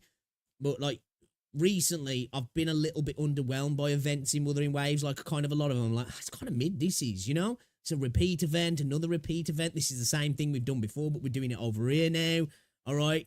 Okay, we're fighting holograms that are not hologram difficulty in a different kind of way. I'm happy with this, actually. I'm looking forward to it. So, yeah, I'm actually excited for this. Can't wait. Out, which again is absolutely amazing. We still haven't heard anything about trip marketing about other characters that are coming after this version. And again, I'm going to have a video. I think they'll be silly to drip market any of those characters until Camelia's banner drops. Like, I keep hearing people ask for that. I feel like that seems like an asinine way to do drip marketing is, you know, let's release Camelia's kit now, and then, like, just before Camelia drops, let's do some drip marketing for the characters after Camelia. I feel like, obviously, there's going to be people who are going to, like, decide whether they want Camelia that day or they've already decided. But I feel like if you drip market too early, that's going to be where some people are like, I think I'm going to get Camelia, and then another character drops, and you're like, yeah, fuck that now, I'm waiting. I just feel like it's kind of dumb way to do it, in my opinion. Because once I'd found out about Shorekeeper, once I lost my 50-50 with Zheji, I was like, you know what? I ain't even going to try and get Zheji now. I'm waiting for Shorekeeper, which if Shorekeeper or I didn't know about Shorekeeper, I would have carried on pulling on Zheji, and then I would have just got Shorekeeper anyway. Coming out after probably this one, hopefully, talking about it. So if you're interested in that, then definitely keep an eye on it. And yeah, just let me know down in the comments what you guys think. Do you think that this update is going to be a good one, or do you think that it's not going to be as good as a lot of people are making it out to be? Me personally, I think it's going to be great, and it seems like they've got a lot of really cool... I think it's going to be a filler patch, but I also think it's going to be a better patch, in my opinion. Ideas in there. And yeah, that's about all I got. So if you guys did enjoy this video, then don't forget to leave a like and subscribe, and also go over to GamerSubs, use my code CASO and get your 10% off a ton of cups and tubs. Again, sorry if I sounded a little bit weird throughout that entire thing. You should be sorry. You're not allowed to be ill. Yeah, alright video. Don't see. Nah, they're alright. I just like, I'd like to be able to select a main stat substat potentially, or if you're not going to do that, allow me to have a consumable in the game that I can only use once on one echo, and I can change a substat. So, I don't know, say you get a great crit rate echo, you know, you get crit damage. I don't know, I say for Gian, you're getting heavy attack bonuses, you're getting attack bonuses. I don't know, let's say you get an energy regen on there or something, and then you get freaking defense, and you're like, for fuck's sake, there's always got to be that one defense. If I could use one item on that once to, like, make it the not the perfect echo, but the godsend echo, and switch that defense out for something else, oh my days, I'd love that. You know what I mean? But, you know.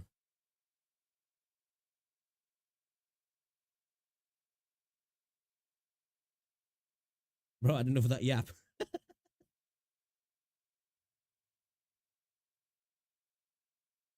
Yeah, I'd like to see this as well. Small little thing. You know, I would like a consumable. Just call it bait. Call it a tacit bait, right? You know when you're farming a particular boss, right? I don't know. Let's just take Geo Chilone for an example, because it's the most fucking annoying thing ever. And Juhei as well. Where you have to wait for that stupid thing to spawn in, and it takes forever. You know, you age 5 years by the time the animation's finished and he's spawned in. And then he say you don't get the echo, and he dies like it's a Bollywood movie. You know what I mean? And then you have to wait that, like, however long the period of time is before the boss fight spawns again. Wouldn't it be nice to be able to just consume a bait and it makes it instantly spawn again? I think that'd be a cool idea. I've mentioned that a few times, but people have always poo-pooed it, and you hurt my feelings. Because people are like, well, you're supposed to go and farm other bosses. But like, well, not if I'm farming a fucking healing bonus set. I want to stand here and fight the fucker again. So I want to eat the bait, make him come back, kick his ass, be mad that I don't get healing bonus, and then eat the bait again so he comes back again. You know? Not sure what they'll do, but I'm sure something will eventually come to make farming for good echoes easier. I doubt we'll see it for at least... Yeah, I think we will eventually, but I agree. It'll probably be a while. You know, Abby.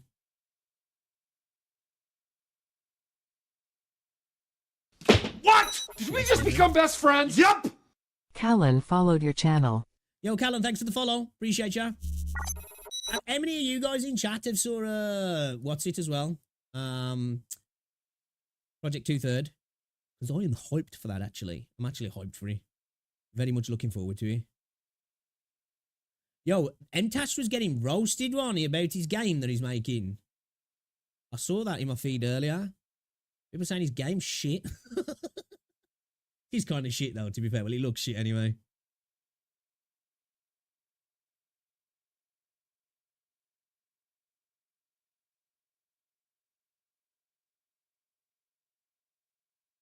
Looks like the dollar store new version of Raid Shadow Legends.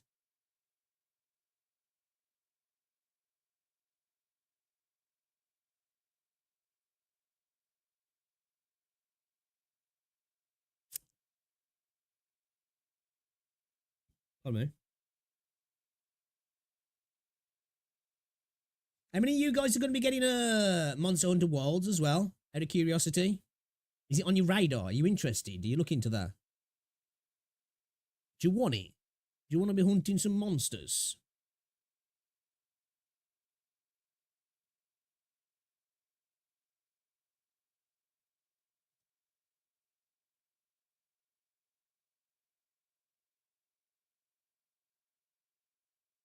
PGR characters have aura. They do, to be fair, they do. They probably have more aura than... Then again, no, Cal Charo's got aura. Cal Charo's got aura, you know? In my opinion.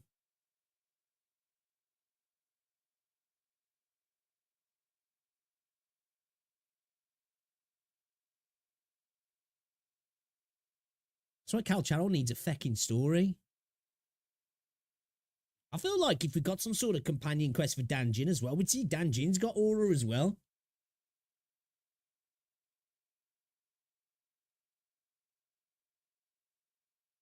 Who has got the most aura out of the Wuthering Waves characters? A calculator. Does Cal Charo have more aura than Alpha and Luna? I don't know, man. Alpha does have some serious aura, though. I just love Crimson Weave's power stance on a Scoomy, you know, or whatever it is. I wonder if Lumi will buff Cal and Zhang Li. I don't know, like, I don't really know much about a kit. Like, I've only seen her animations, and I don't know what the deal is. Like, have we even confirmed what she is? Because is she spectral? Like, has that been confirmed?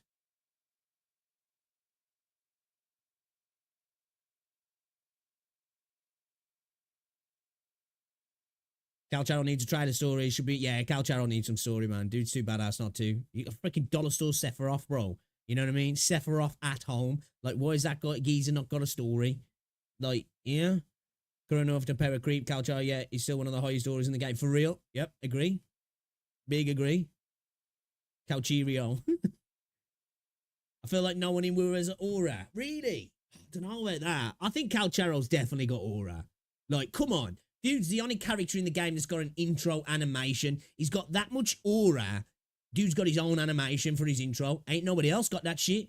You know what I mean? Ain't nobody else got that shit. Lumi's a... oh, is she?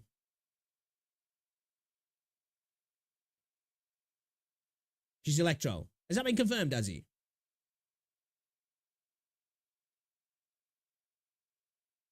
Cal Charo needs a buff. The thing is with Cal Charo though, like, even if he gets a buff, like, because like they removed the Yinling system, but like his animations come into a factor as well, don't they? So like I feel like he needs a rework in like not losing, you know, because you're losing DPS. If you try and dodge or you take a hit, like you lose, you know, he's a combo, it's combo break really, isn't it? You know what I mean? Like you've got that and then lung animations. I feel like fundamentally it'd need a fix regarding that, or they need to bring a character in that like could negate that. You know what I mean? That could negate that happening when he does get hit or dodges. You can see the electro icon. I ain't even look, bro. That's how blind I am sometimes. Let me have a look.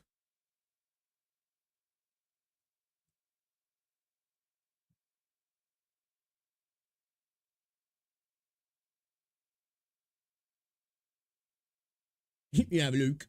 Let me have a look, Mook. Let me have a look.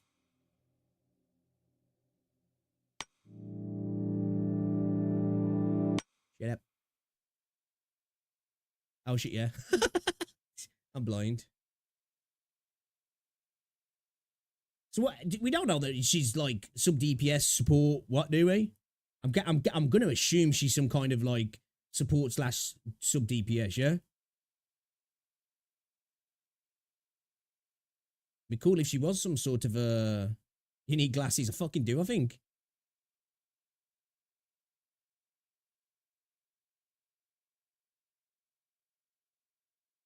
Oh, I can. Yeah, in story wise, yeah, definitely, I agree with that. Yeah.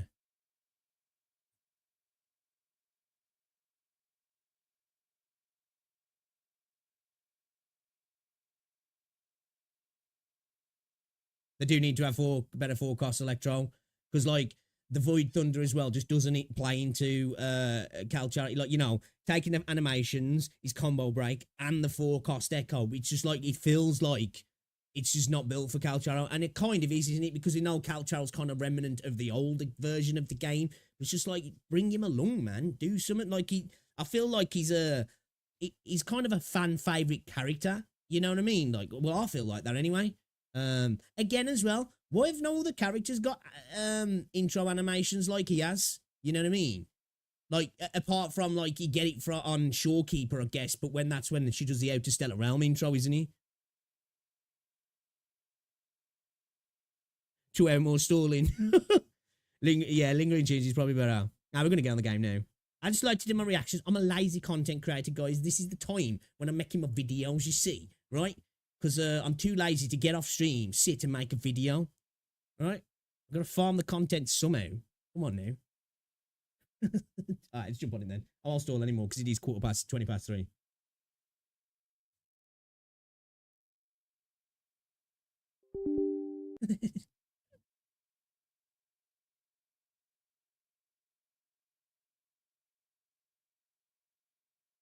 Void Thunder needs to have a forecast summon echo like you. That would be sick. It would be good for the current Electro roster. I definitely do think Void Thunder needs some work. It does.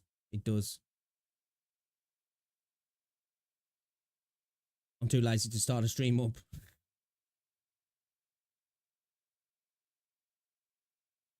So always have some pictures been around for years, not one single game gets played. Oh shit, you reminded me actually. I'm gonna if I I'll probably forget. I will. I'll try and get it installed later. I'm gonna try and stream later actually. I'm gonna check out that Starseed Asnia trigger game. See if it's any good. So if I'm live later and any of you lot are around, remind me, say dickhead, install Nikkei before you forget.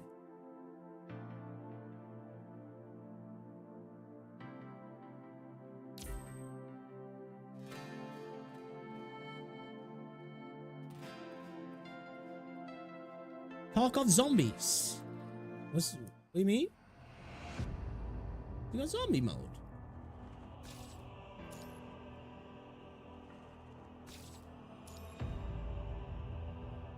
There's an event right now?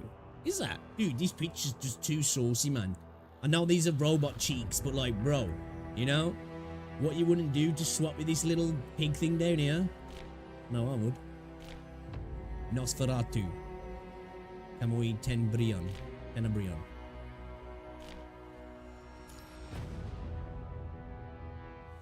So where does that work then? Is that all the players then that are zombies? Or like, is it AI or something? Is it scavs?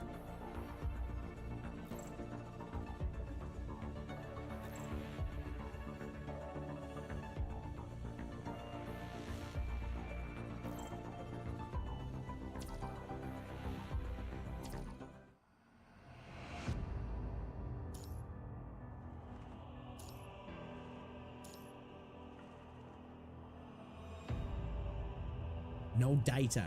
Oh shit.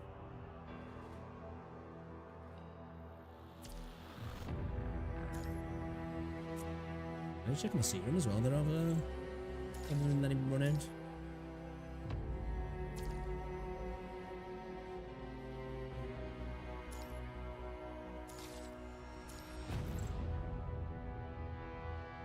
Give me that stuff. Give me that stuff. We do need to play some Aether Geyser as well this week, chat. I might try and get on some tomorrow. It depends on how good this what's it is as well. This this Starseed game, whether it's worth, you know, playing a little bit of. I think at the minute, like the main games I'm gonna probably be playing at least, like, you know, in the coming weeks, so to speak, is WoWA, PGR, ZZZ, and Aether Geyser, and then like have all the games that we just kind of like hop on and out of kind of thing.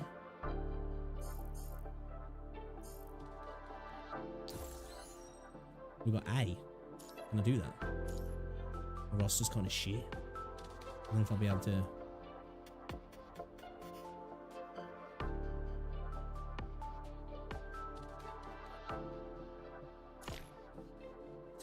To do a C. Oh shit.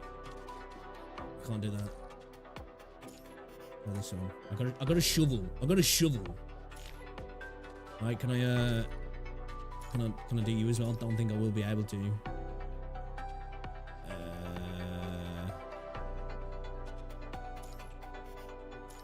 that one. Cool. Kill. She go pat him on the head.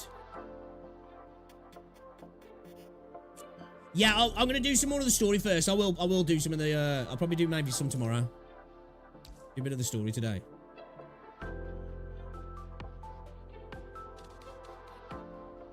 Let's use more on there, Sophie.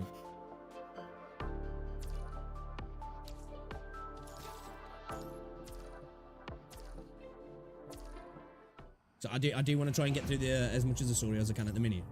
But I will. I'll probably do some of that tomorrow. Or if not, we don't play tomorrow. Thursday? It's Tuesday today, isn't it? Tripping, man. I don't know what day of the week it is at the minute.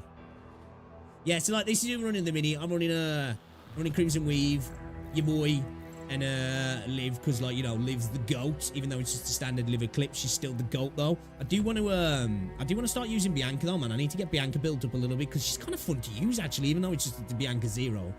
I do want to get Stigmata though, man, because I had a little play with her in the trial thing and she seems sick. She does seem sick. Yeah, when does the event run to, guys?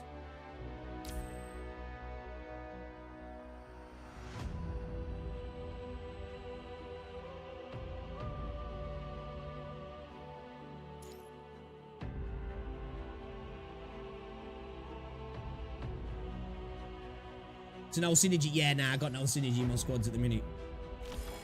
I gotta build into all that shit, man. Really. Who's a good team to roll with? Crimson.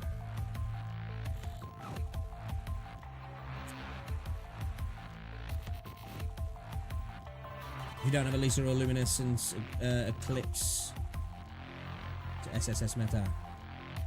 Alpha clear, sorry. Well, yeah, I was gonna say I've kind of just been running Alpha through everything at the minute, really, and like, you know, I ain't got to that sort of hard content yet, I guess. Even though like I've had somewhere I'm like, okay, what the fuck, but I ain't got to like that hard content where I get cock blocked. So I kind of have just been, and if I end up like nearly dead with it, I'll just switch to Kamui, like just to tank it out, last little bit of the fight out, like. Damn it! How useless, but never mind. This has taken up enough of your time.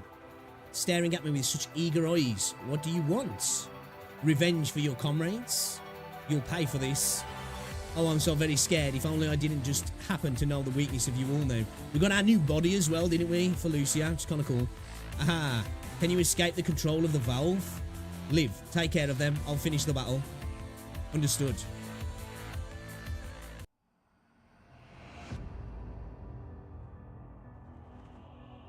And good easy because you can obtain and finish your memory rescue and challenge if you didn't do that. I've got my memories for these three. I think I've got like the like, you know, the best memories for them three. I ain't leveled them up or anything like.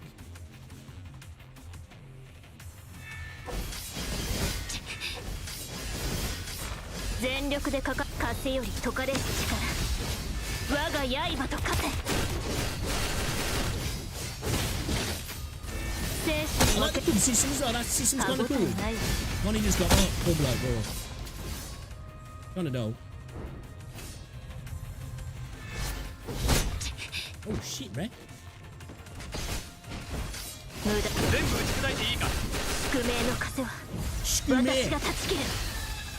love that power stance as well. That's aura. We're talking about aura. That's aura. That stance right there. That's just pure aura. Like, I need that in Wuthering Waves, you know, I need to just do that stance. Just drop it in front of freaking Rover, like, you know. Like, what now, bitch? What are you gonna do, Benny? What we gonna do? You know. You horrifying, I've said already, say your prayers. I hate. But no matter, Tenebrion, your companion, will all fall into the clasp of the Ascendants. Memory rescue kind of hard, remember to McTrash stream. McTrash. What's McTrash? Princess. Liv, how's Lee doing? If you see Alpha Simp on Rava, I would quit honestly. Yeah, I don't want to see that. That's what I'm saying. I don't, like, this still triggers me. You've triggered me again. Because, like, I don't want to see that at all, really, in the game anymore. You know? I want the next character to come in and just, like, start going at Rover. You know? I want to see a fight between a character and... That's why I suppose, it's one of the reasons, even though I guess there was a bit of sexual tension there, the fact that Camellia was like, hey, bitch, you know, and tried to trap her was kind of cool. But then they almost kissed. At the same time, it was kind of cool. But still, yeah, I agree. I'm fine. Once the source is destroyed, I'm out of its control. Don't worry. Let's continue on. We have to make haste. How's Commandant doing? I'm fine. Then Grey Raven squad, now rushing deeper into the ruins and meeting up with the Bianca. Yeah, I kind of like that Bianca, like, she uses a bow.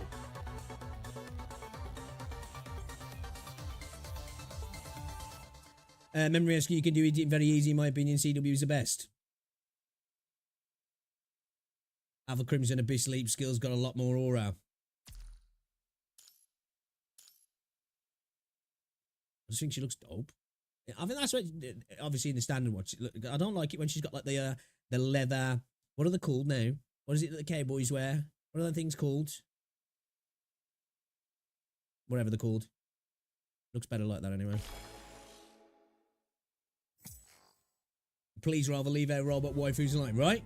Right? We're here. I must be the only person who got nothing out of the Rover Cammy interaction. I just didn't feel anything. Stirrups, that's it. I think that means you like men. I mean, that's what that means. I don't make the rules, you know? I'm just saying. Bianca and the other members of the Purifying Force, and a large amount of corrupted chats.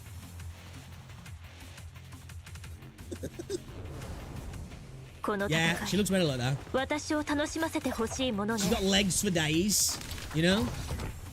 The energy pod is already inside. There's no way to ascertain Kamui's current status.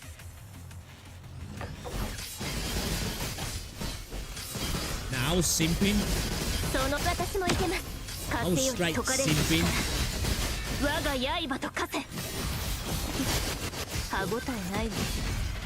Bitch. All it means is, really, I just got fucked. That's what it means. What the? What just happened?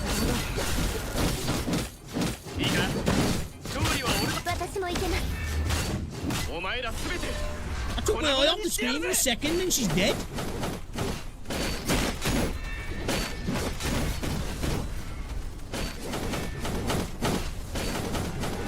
I'm gonna have to do this again because I ain't going to restart it, am I?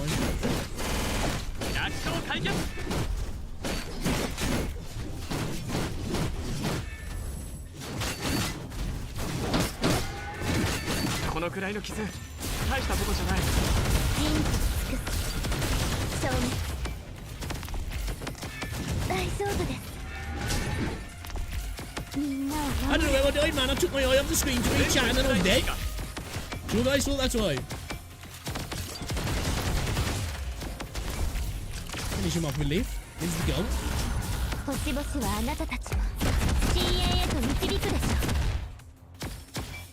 Let me oh, can I restart? I don't have to go through all of this again. So I wanna retreat and then restart, yeah? Yeah. Oh, I'm like a 1,000 what is it, the BP behind or something like that? Well, yeah. Well, like 1,500 now. The live carry. I'm gonna start again, man. Dying in the story is diabolical. この戦い、私を楽しませてほしいものね。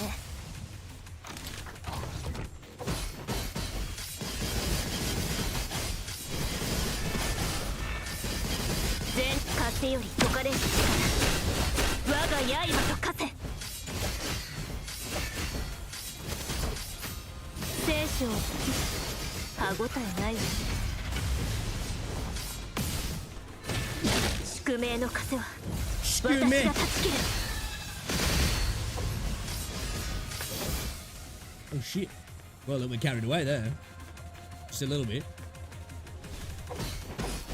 闇がまとわりついてきても、俺はこのくらいの傷、大したことじゃない。I like Kamui, man. It's kind of fun to play, I think.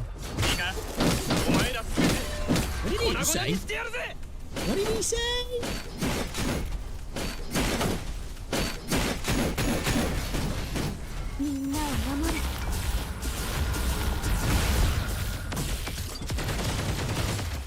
So cool passing now again. I keep forgetting. Any 3 ping and okay.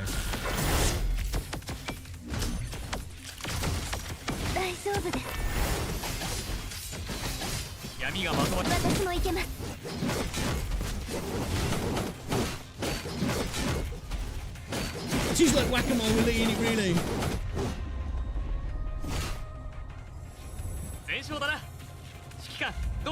Bro, got enough damage is a skill issue. It's always a skill issue. Kamui feels... Oh, well, you guys have got all the characters in you, man. Because I played that event where I got to use some of the other characters, and definitely, like, what I've got at the minute, my team feels like a normie team, you know? Definitely feels a normie team. But, I don't know, I just kind of like him, man. He's just like, he's a hammer, isn't he? You know?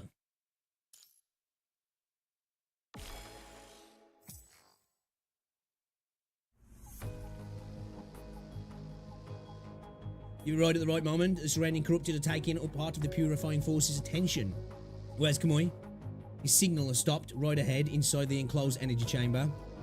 That should be what he was looking for. He went inside. If that is the same energy that caused Karen's abnormality, then Kamui's stability also comes into question. You hear that, Grey Raven? Oh, it's her again. Vera? It's not me breaking your promise, but orders are orders. We've made our call. Kamui is a threat that requires purifying. No, it's still too early. Did you guarantee that it ain't a monster coming out of that tin can? Bianca, you're the leader of the purifying force. You don't need my help. Then don't come crying to me when you get a mention in my report. You have your standards, I have mine. Oh, what a load of bull you spill.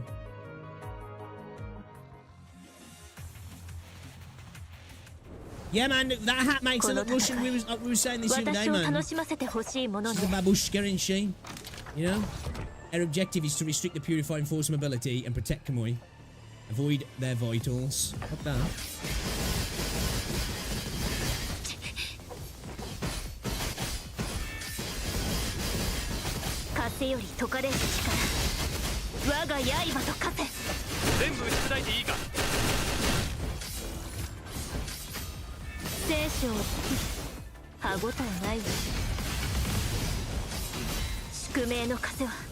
I just love that stance, man. This looks so fucking good.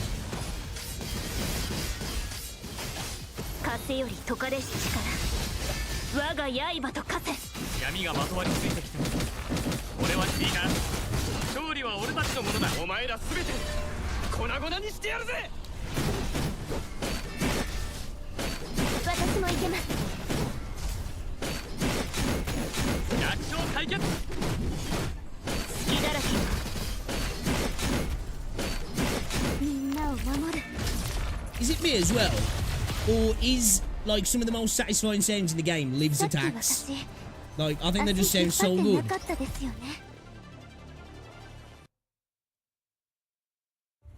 I do need to spend a bit more time on the game, though, like, starting to learn there's team synergies and, you know, like, a bit more of the meta and actual, like, you know, like, kits, so to speak, and well, more your passives, really, and your combos of your characters. Because, like, I really don't know any of them, if I'm honest, apart from kind of a bit of Crimson Weave. It's like I have too much time in between playing this game. I need to have, like, a good week where I play it daily and, like, get in, you know what I mean? Because, like, I'm hopping around quite a few games at the moment. It's not giving me a chance to really, like, bathe in the sexiness of the game. More tenacious than I thought. You're not joining in yourself? Oh, if it weren't for a certain little promise... Losing is losing, so be a good girl and leave. Only, you all better think it through, whether this outcome is for the better or worse. I'm a teacher's pet? The president said it's okay, so fuck off. You know? Oh shit, have we got to fight Kamui? We've got to fight him. Liv, can you analyse the material constituents inside the energy chamber? I can't identify its properties, but I've been recording all the observational data. I'll hand it over to HQ after this. The energy chamber is changing in colour. It turned from red to purple. Looks creepy. What should we do? We can do nothing but wait now. Let us trust in Kamui. How do you pronounce his name as well? Is it Kamui? Kamui? Kamui? Your companions are awaiting your return. Is this his, is this the, is it the Uniframe version of Kamui?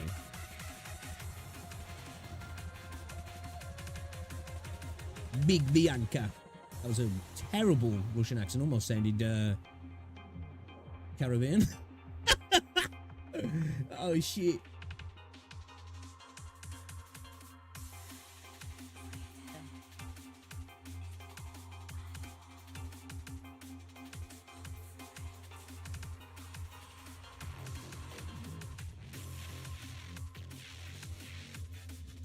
Hold on a second.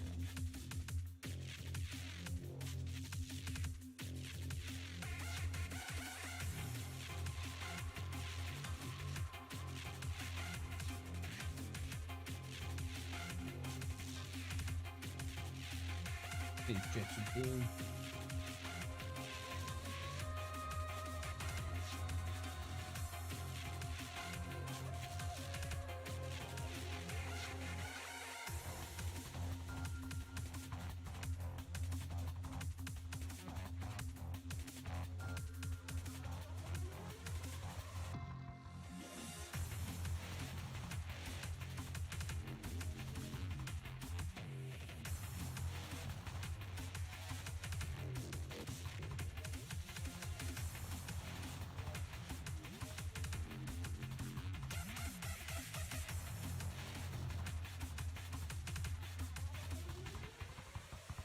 A different person, you might have to do pot noodle. Dude, I ain't had a pot noodle in time, man.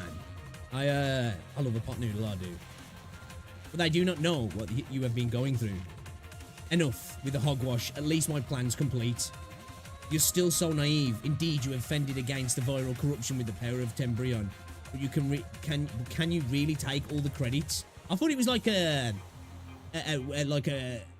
an ascendant version of him within himself, like trying to come through or whatever it is, whatever goes through the constructs' heads when they're potentially, like, you know, taking back control, if you will. Need that Bombay Bad... Yeah, Bombay Bad Boys have won. Oh, really? I didn't know that, ROG. I admit, I needed your help there. No, it's not about that. We were always one, but your existence has proven the fragility of this body. But I am different. What I long for is absolute power. Unlimited power. And for this, I am stronger than you.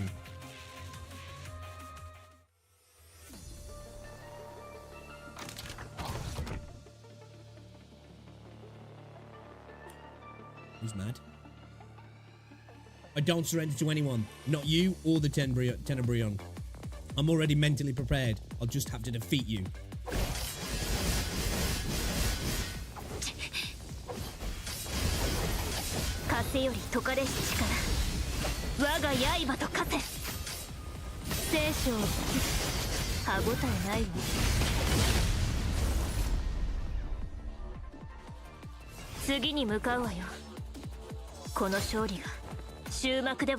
Love the VA for her as well, man. Oh man, he's disrespecting him. You know it full well. Even the power of Tenebrion is under my control. You depend on me to fend against the corruption.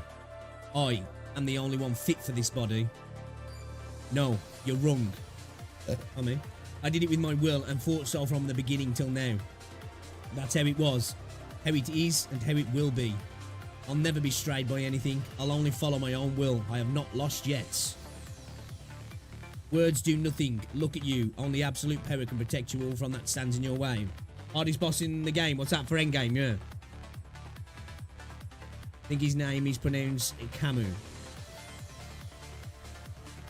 Fuck knows. We'll start calling him Ken soon. And you lack such power. Give me your body, then perish.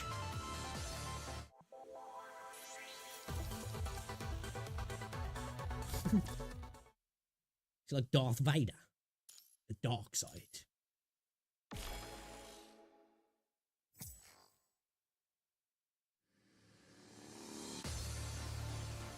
Was it fear leads to anger? Was it anger leads to hate? Hate leads to the dark side. Chamber is open. Live, monitor Ken's condition. The energy inside the chamber is being absorbed by Kamui. His mind is overheating. No, this is too dangerous. Bianca, wait. Karen's situation might happen again if this continues. The Tenebrion he's consuming is too powerful. We have to remove the threat before it gets out of hand. I think there's still hope. Indeed, just like Karen's case, we might be able to save Kamui with the same method. I'll try my best to. No, I won't let you go through with that. This risk is far greater than Karenina's condition. But it's still worth a try. Kamui, he is our companion. Report. The viral density inside Kamui is shrinking rapidly. Please, Bianca. I'm afraid our lives will be much more boring in the future without this guy lightening the mood. I wasn't a fan of Lee at the start. I've come to really like Lee actually though, man. I'm not going to lie. But most importantly, I dislike farewells just as much as I hate fighting my old companions. I don't like them as well. I was afraid of Lee's situation just now. And so, if the same thing happened again, Bianca, please wait for a bit more. Please, Bianca. The viral density has nearly dropped to 0. There won't be a corruption risk if we establish a connection now. I understand, and let me join you and see this through to the end. Man, Bianca's boobas are so big, a coat's hanging off them. Like, bro. No, I'll stay on guard duty. I'll pray for your success. Commandant, your orders? Everyone, prepare for the final battle. Let's go bring Kamui back.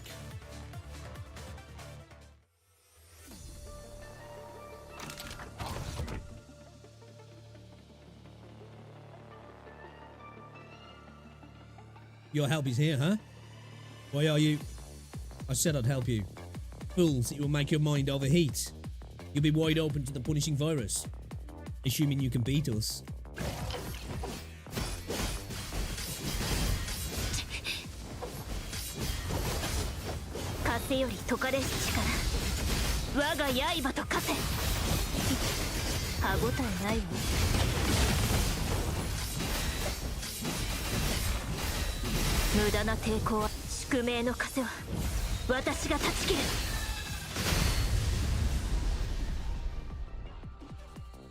I just want that in Wuthering Waves, man.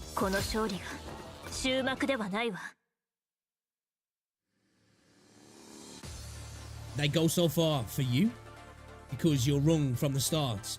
Come on, it's not only power that can protect yourself. My reliable companions will be there for me as well. But I must admit, I was wrong too. I am weak, far weaker than you, and it's because of you that I can control Tenebrion and repel the viral corruption. It's with your help that I managed to get this far. You finally understand that? Yet one body can never have two consciousness within it. I know, but neither of us has to disappear. Because you are me, and I am you, we're both Kamui. And together, we are one. How long did it take you to... You finally understood the crux of the problem. Whatever. You know your true weakness now, and you have your trustworthy companions. You have shown me very well that you have the mettle to fulfill your promise of protecting everything. I'll resign from this war. What's he doing? Letting himself just... becoming subconscious then, I guess. They're back. Did he succeed or fail? Oh, Bianca, can you stop pointing that thing at my head? It's dangerous. Looks like it's a success. What was he pointing at, Red? That's great. Welcome back, Kamui. Ah, Commandant's here as well. I only managed to make contact with you with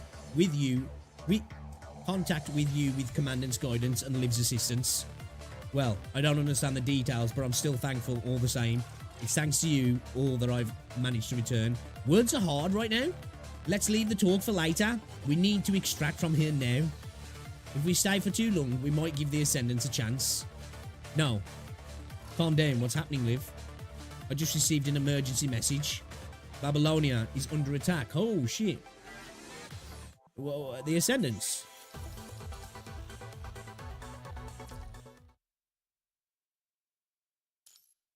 Gimme, gimme, gimme. Gimme, gimme, gimme.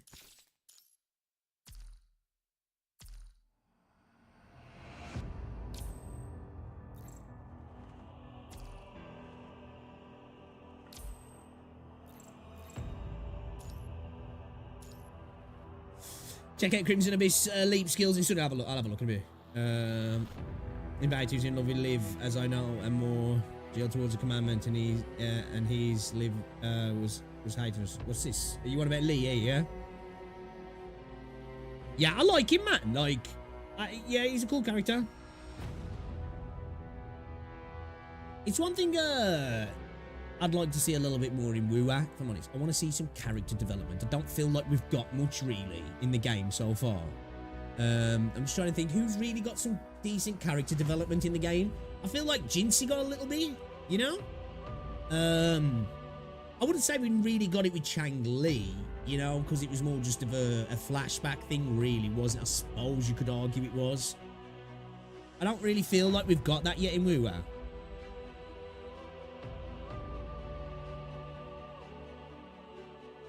Yeah, I'm hoping for Scar, because I feel like Scar could potentially be one of the best characters for that.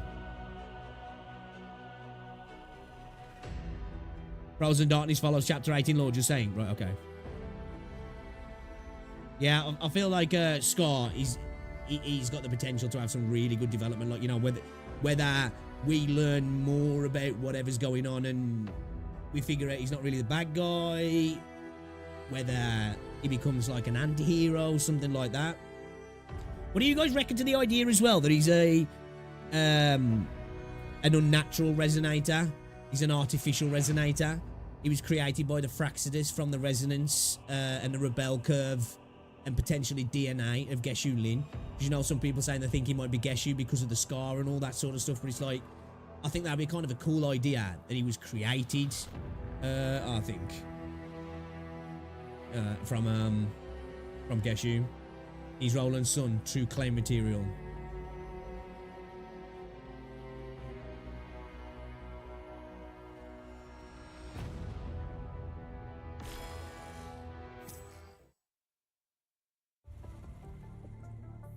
This is Rahachi's memory data are copied from the ruins, now rendering it into visual data for replay. It was a bit reluctant at the time. Yes, which is why I've been extra careful to not cause any harm to it. According to what Rahachi said, their model type was sent to us in the ruins a long time ago to search for buried treasure. And what we saw proved that. Indeed, those rumours weren't lies. There really is something buried beneath the ruins. Simulation complete. Playing the video now, Commandant.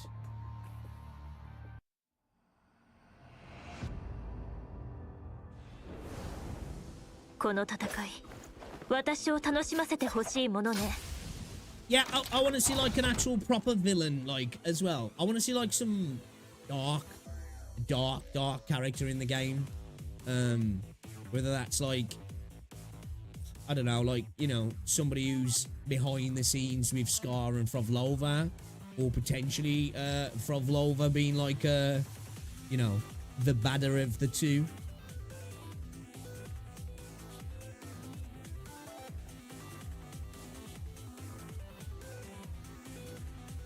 Now, should you still be a criminal after playing PGR as it Roland, Lamia and Luna?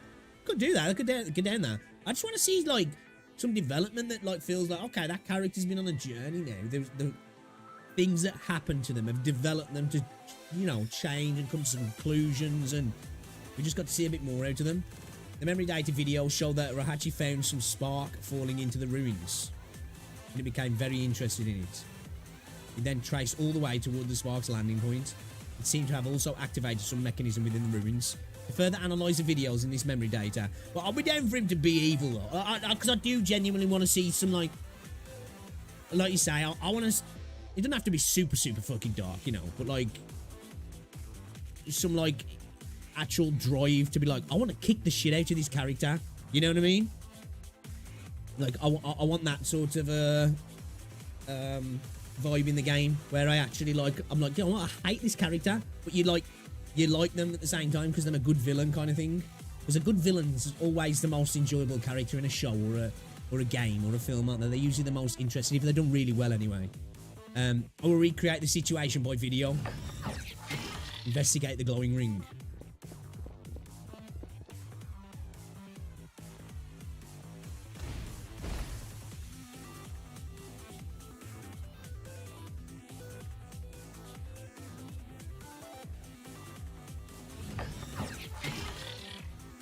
Oh, you got fucking joking me, man. I hate this sort of shit. My memory's terrible. He was just in a pure order, wasn't he?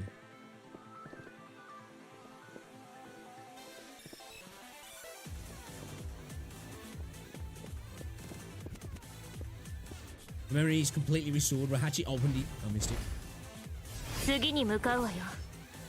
Romney's going to turn on Scar, and Scar's going to join our team, like Handsome Jack, where the villain is actual person. Yeah, like I want a bit of that, like, and it doesn't even necessarily have to be like,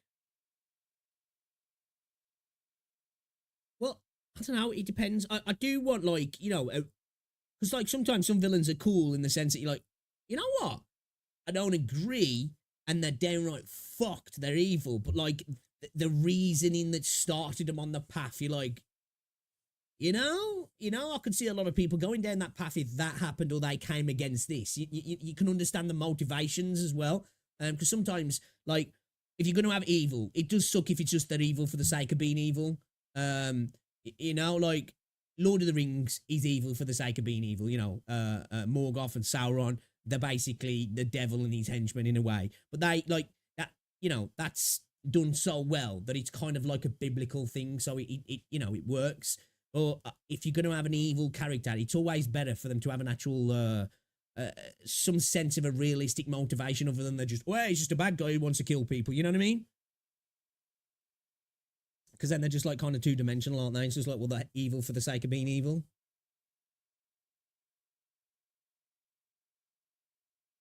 Else rather than have to get in job done, Vax acts rather and frees himself and goes being evil again. I just want some, you know, some nuance to me.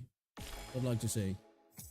Like I don't mind tropes if they're done really well, but I'd rather, in regards to that sort of stuff, we stay away from the cliches and tropes, which I'm a bit worried we won't. You know what I mean? Just because of the plot device of Rover, it's kind of making me think that's where we're going to go eventually. Now, convinced Scarside's writer has a good point. He hinted that if we knew how past... Well, that's what I'm saying, like, there's part of me that I'll be okay with that like we learn that there's reasoning for what Scar's doing, and potentially like the Fraxidus, how they saw as these bad guys, they've actually got a valid reason. You know, they might do things that are not exactly good from time to time, but their end goal is like you know, I guess like I want to say moral one, but a valid one. I'm over the whole sympathy for the devil crap. Just give me a redeemable villain who can't be reasoned with and just wants to watch the world burn. Yeah, like I want like I want to understand the reason. I don't want to feel sympathy for them. I don't want to be like, oh, I sympathize, but I want to be able to understand. Do you know what I mean?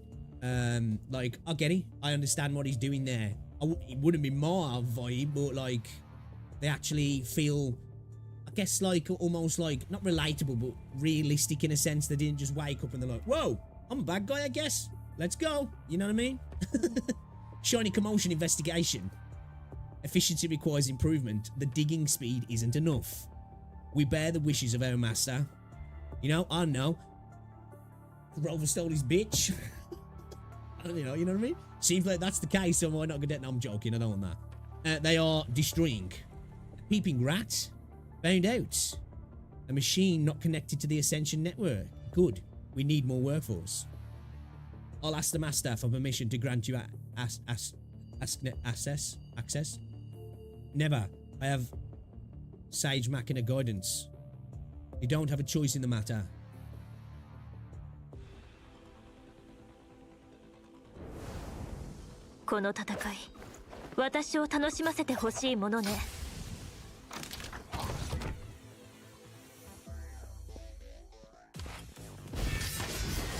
Oh shit.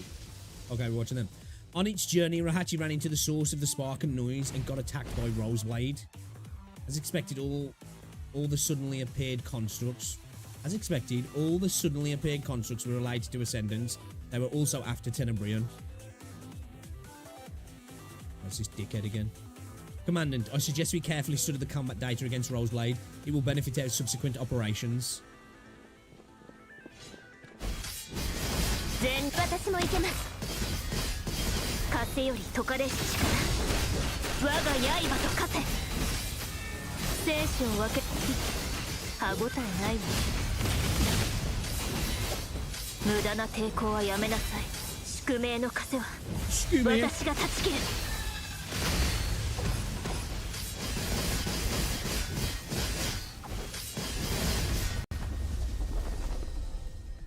I don't want to see Frov Lava beat the shit. I wouldn't mind that. I wouldn't mind seeing a character win a fight in like a cutscene or something. That'd be kind of cool. All right, Wanshi, thank you very much for stopping by. As always, have an amazing sleep, I guess. Appreciate you coming through. It's a pleasure. Yeah, I wouldn't mind seeing Rover go into a fight with somebody and get her ass kicked, and he's like, I guess we got to regroup, man, because we can't fuck with that shit, like. Which I know is kind of like a cliche. It's, you know, it's a trope. It's been done before. It's usually done at the start of a story, isn't it? It's like, you know, you go up against a bad guy, you get your ass kicked, and then it's like, right, gotta build up to it now. But I feel like, you know, maybe like midway through, we do come up against an enemy that's like, this isn't your normal enemy. We've got to step back a second here and figure things out, kind of thing. Very strong, cannot win. Or, you know, instead of Rover being the savior all the time, we get into a scrap. Rover's getting his ass beat, and the other guys come in to save the day, and they get the limelight. You know what I mean? The team themselves, like whether it's Yang Xia, whether it's bringing back other characters like Jian coming in, you know what I mean, or like Shorekeeper or Jinsei, you know, a couple of those guys coming back and they save the day, and we get that sort of like kind of on your left kind of moment. Like, I feel like that'd be kind of cool, personally. But then again, though, I do kind of like tropes sometimes if they're done well, and cliches. Very strong, cannot win. Run inside, cannot be caught, but running is hard, gets out of breath. Stairs, difficult, shouldn't have had extra pie. Cholesterol high, about to die. If anyone can and will do it, it will be Frovlova. She's an on-task character where Scar likes to play with his food. It's already hinted she's annoyed with Scar's antics. Yeah, I feel like she could be a character that could kick some ass, because she seems like she's incredibly powerful as well, doesn't she? And she's definitely got some interesting resonance ability in that she seems like she can control Tassets and summon them almost, doesn't she? Now, I don't know if that was because there was some shit going on with the, what's it called? You know, the big thing. What it's called now. You know, it's on the big thing from the end of 1.0. I forgot what it's fucking called. The big monster. Other similar ones nearby. You are me. Remembered. Were looking for treasure. Ignored me. Go, close, and look.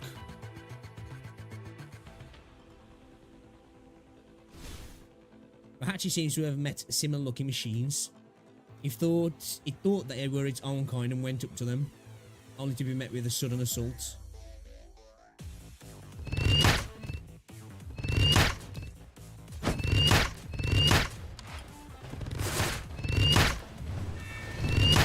Don't know about his combat.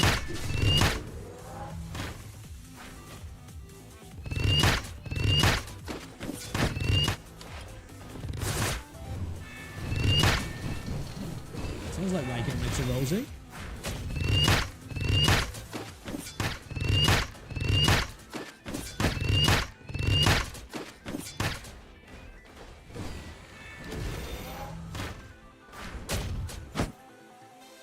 He's tall, isn't he? Find the same armor as yours.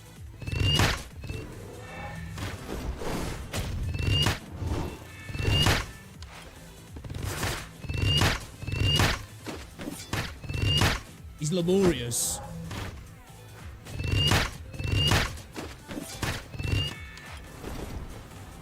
Oh shit. You stuck? You want to make Crimson Weave, Corey?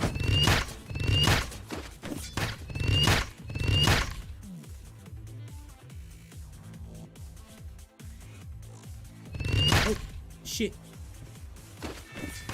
I guess I'm fighting.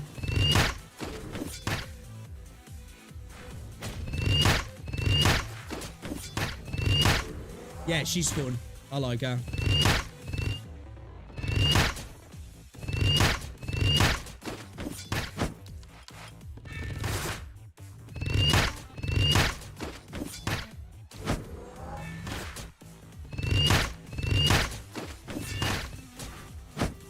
It's like the worst sounding bolt ever. Subsequent memory data has been deciphered, transforming to digital video now. No worries. Angry companions, not friendly. So, retaliate, shoot head.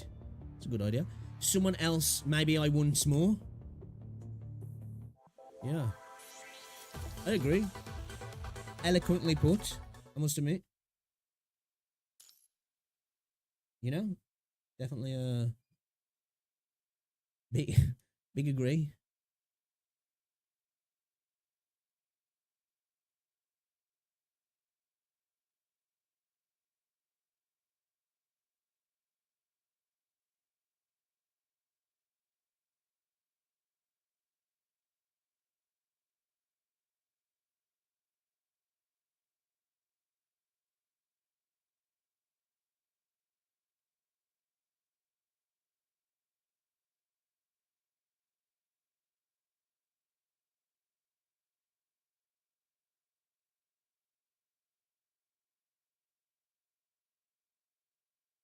What's it? Oh, it's from Wuthering Waves Media.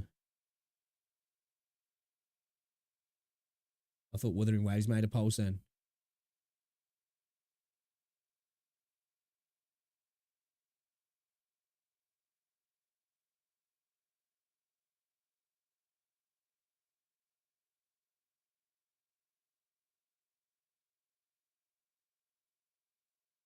Two seconds, chat. I'm just going to make a drink.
Oh yeah, got me a cup of tea. Oh yeah.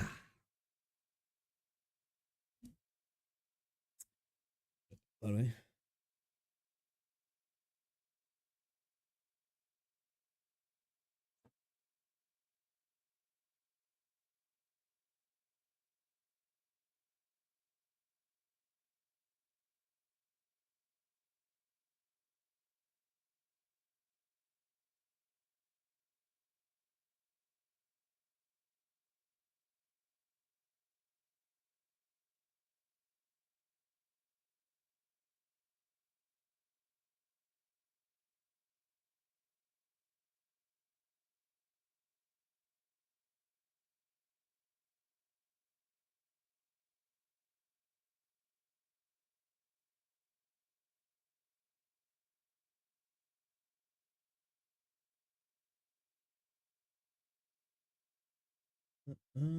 Where's that gone?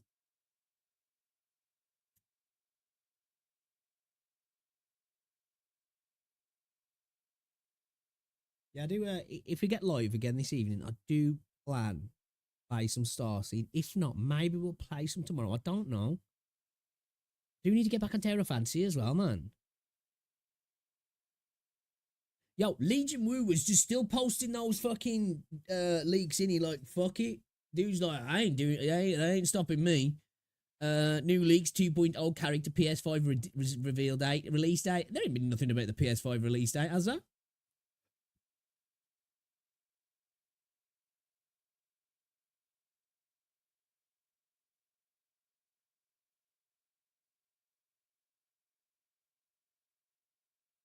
I don't think there has any anyway.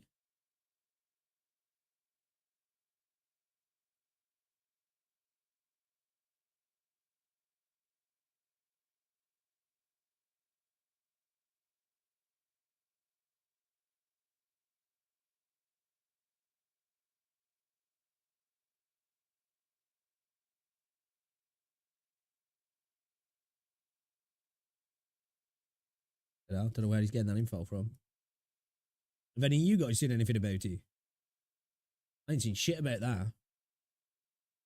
If you're interested in looking out with the secret interludes. What's the secret interludes? Ah, Nanami's all spent. I'm done playing. You know fight. I know fight. Hey, I've been checking you out from the side. You seem different from the others, so I've been curious. Oh, is this where she started building up a little squad of robo buddies? What's your name? Name? Name, do not know. You don't know your name? Let me see. You have some numbers on your body. 968.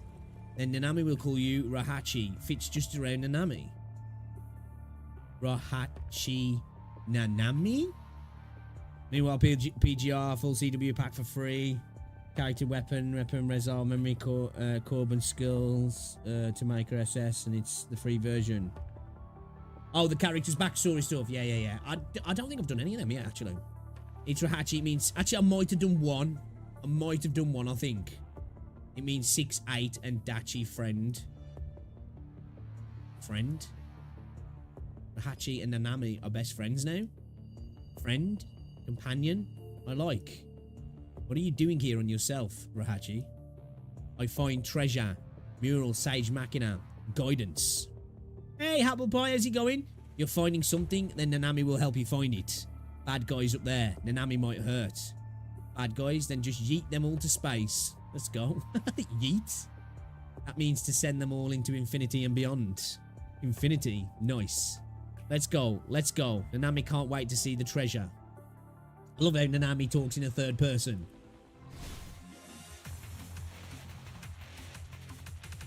Here, Rahachi met Nanami and suddenly attacked. Perhaps we could find more information about Nanami from this memory.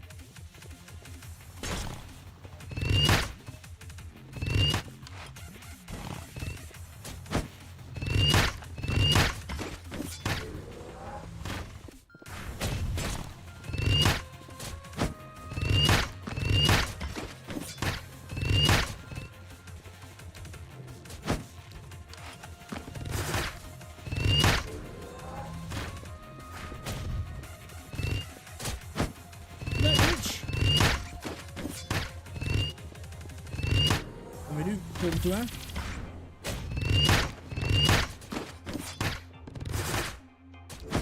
That's more like it.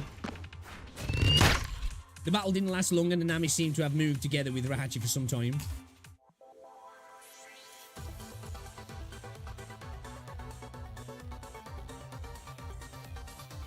What are you doing here by yourself, handsome? How's things anyway though, Apple? You all good?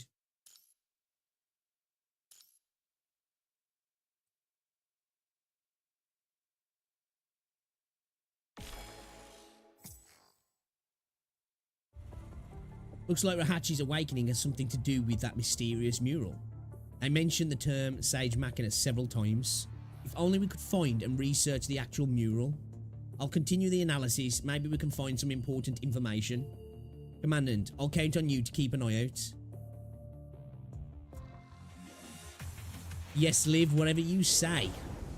この戦い、私を楽しませてほしいものね。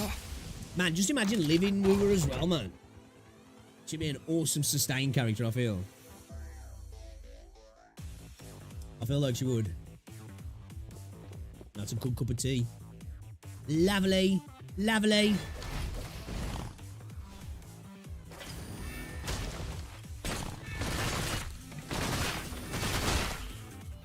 According to the memory, Rahachi and Nanami defeated many corrupted and returned to the upper level of the ruins. Looks like the mural they were talking about must be nearby. I'll continue with my analysis. Commandant, please look out for any info related to the mural that caused them to awaken.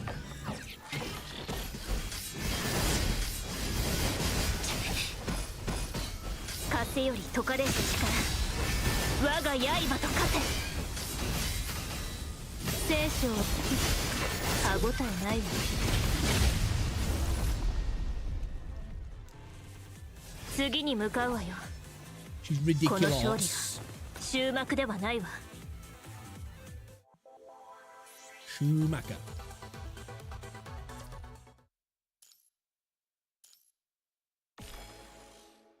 So, I don't know. Then, like, because I want to use Crimson.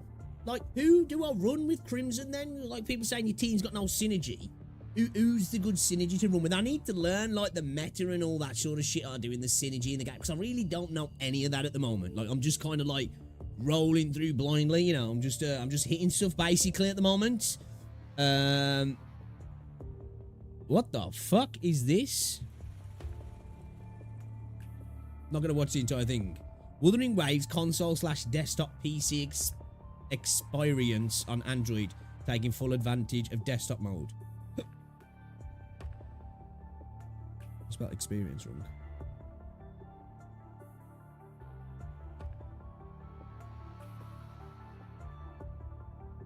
Hey.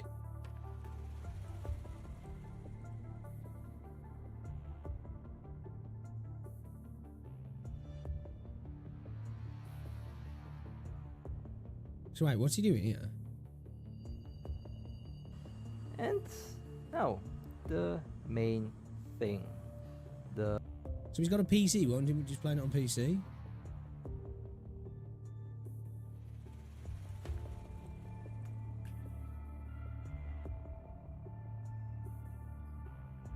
I'm confused what he's doing there, man. In the end, we couldn't find any relevant information about the murals. It's a bit of a let-off, but at least we found a sizable amount of useful information. I'm sure it will. Let's go to Valentina. Meta Lightning is Crimson Weave, Feral number 21, and Vera Garnet. Okay. Maybe I might pull on them, because I like using Crimson Weave.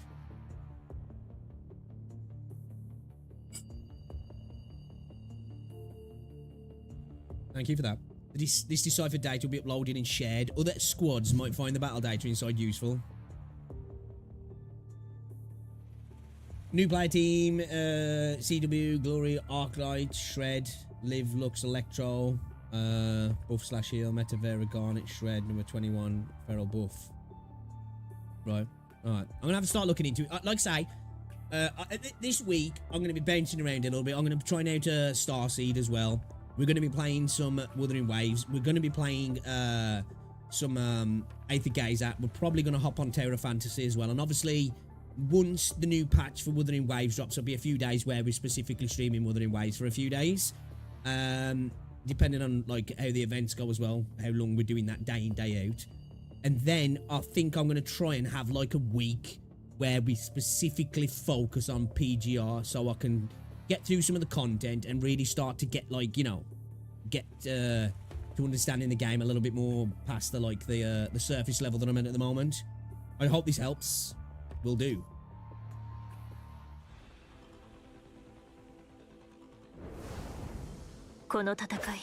Like I'm playing the game in little bite sizes at the minute, like an hour here, an hour there kind of thing, and not really doing much beyond that. So I don't have time to really look into the systems. I just do a bit of the story and then I bounce.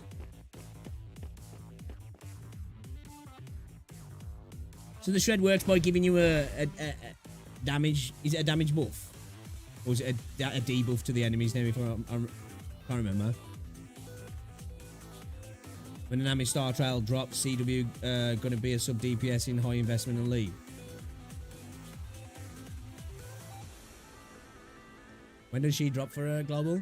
According to Rahatchi's memory, this should be where they first saw the mural. But when it took the Nami hit there, they found nothing. Apart from those machines wandering nearby, maybe the ruins collapsed because of us, so the murals also fell to another location. No matter what this piece of memory is worth studying again next year.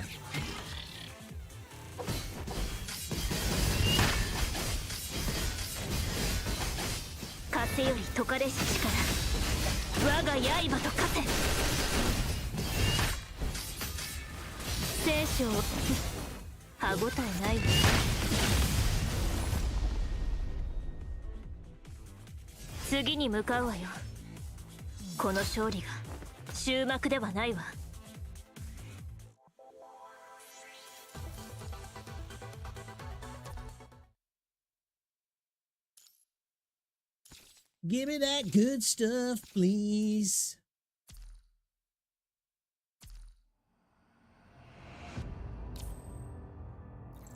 Got to hit him for this now, yeah? Consumed by darkness.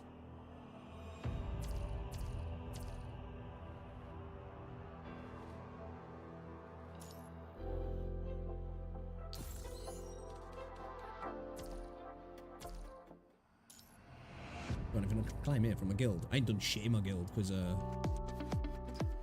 not built like that. Give me this free stuff. Combat points reach. Combat points reach. So for combat points, okay. Gimme, gimme, gimme. So I should train this little fucker a little bit, maybe, yeah. Loaded charge lightning. Ranier's active skill deals 12% more damage. That's a lot, so...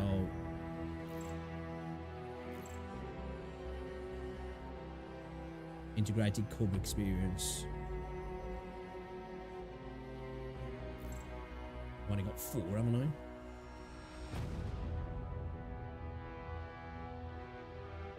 Where do I farm these from then? These integrated Cub experience.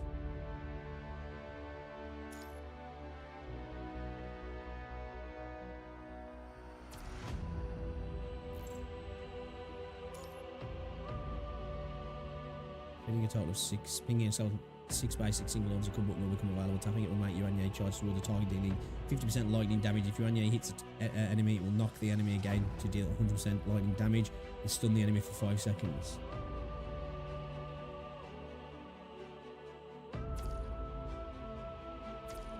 They're in the event shop, yeah? Yeah, nice one. So in SSS3, she one-shots almost everything. Nanami, 6-star weapon, and Cub give Fallen Star collapse, skill around 1,800 electro damage in normal, and every basic attack gets 10% buff. Yeah, I need to spend a little bit of time with it, learning all the kit and the synergy, really, if I'm honest. I'm still new.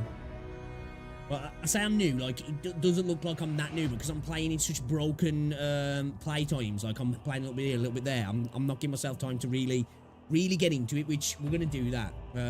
If I get a bit of a couple of days before the 1.4 drops for Wuthering Waves. They'll do it, but it might be after Wuthering Waves 1.4 drops.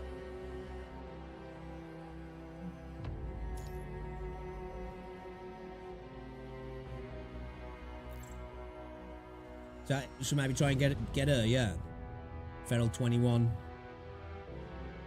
Who was the other one he was talking about? Vera Garnet.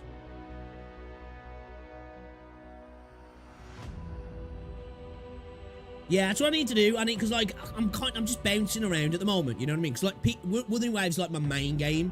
Well, in the gacha space anyway.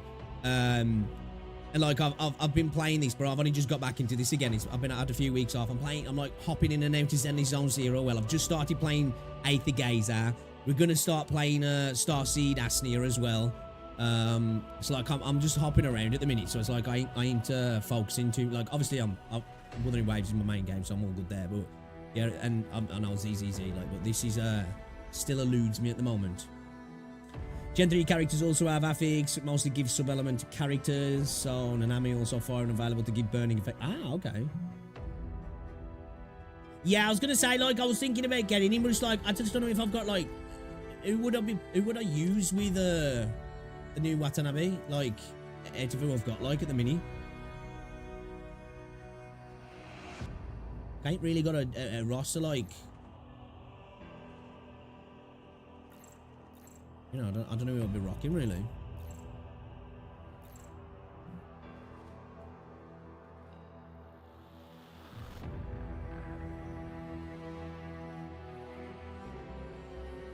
This is why I've been lightning dark character.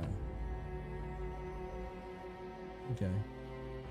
Alright then, yo, chat though. I am gonna call it there though, because it is 4:30. I've got to go and get Rosie from work in a little bit. I do plan to try and get back on again this evening, but if I don't, I will be back tomorrow. I'm not 100% sure exactly what we're playing tomorrow. We might play some more PGR, but if I don't play Starseed tonight, I might be playing some Starseed tomorrow. I want to try it out. It's new. I haven't played it yet. Some people are saying it's actually kind of fun, so I do want to check it out.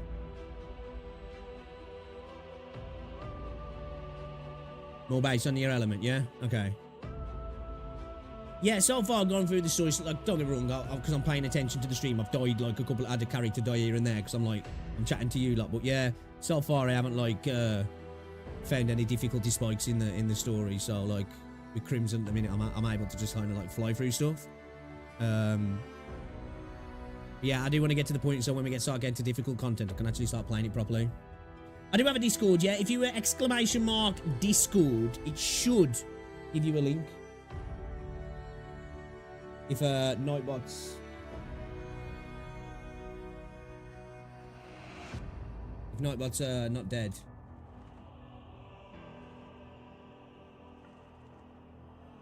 I think Nightbot might be dead. What is Nightbot doing? Hold up. She's died by the looks of things. Where's she gone?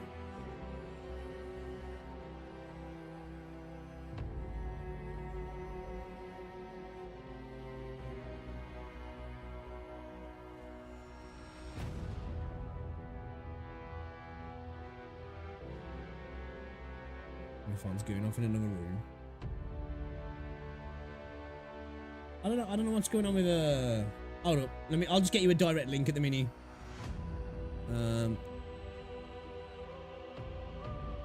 Let's try to generate a new one actually. Because I don't know what's going on with Nightbot. She's drunk.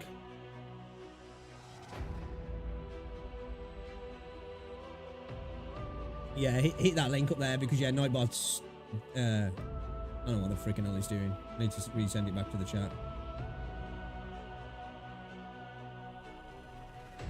She might start spamming stuff in a minute. So I've sent her back. Hey, what's up, Neil? Internet went out. There's a tech out here switching the gear from the old pole to the new pole. Oh, okay. You back up and running now, or are you still down?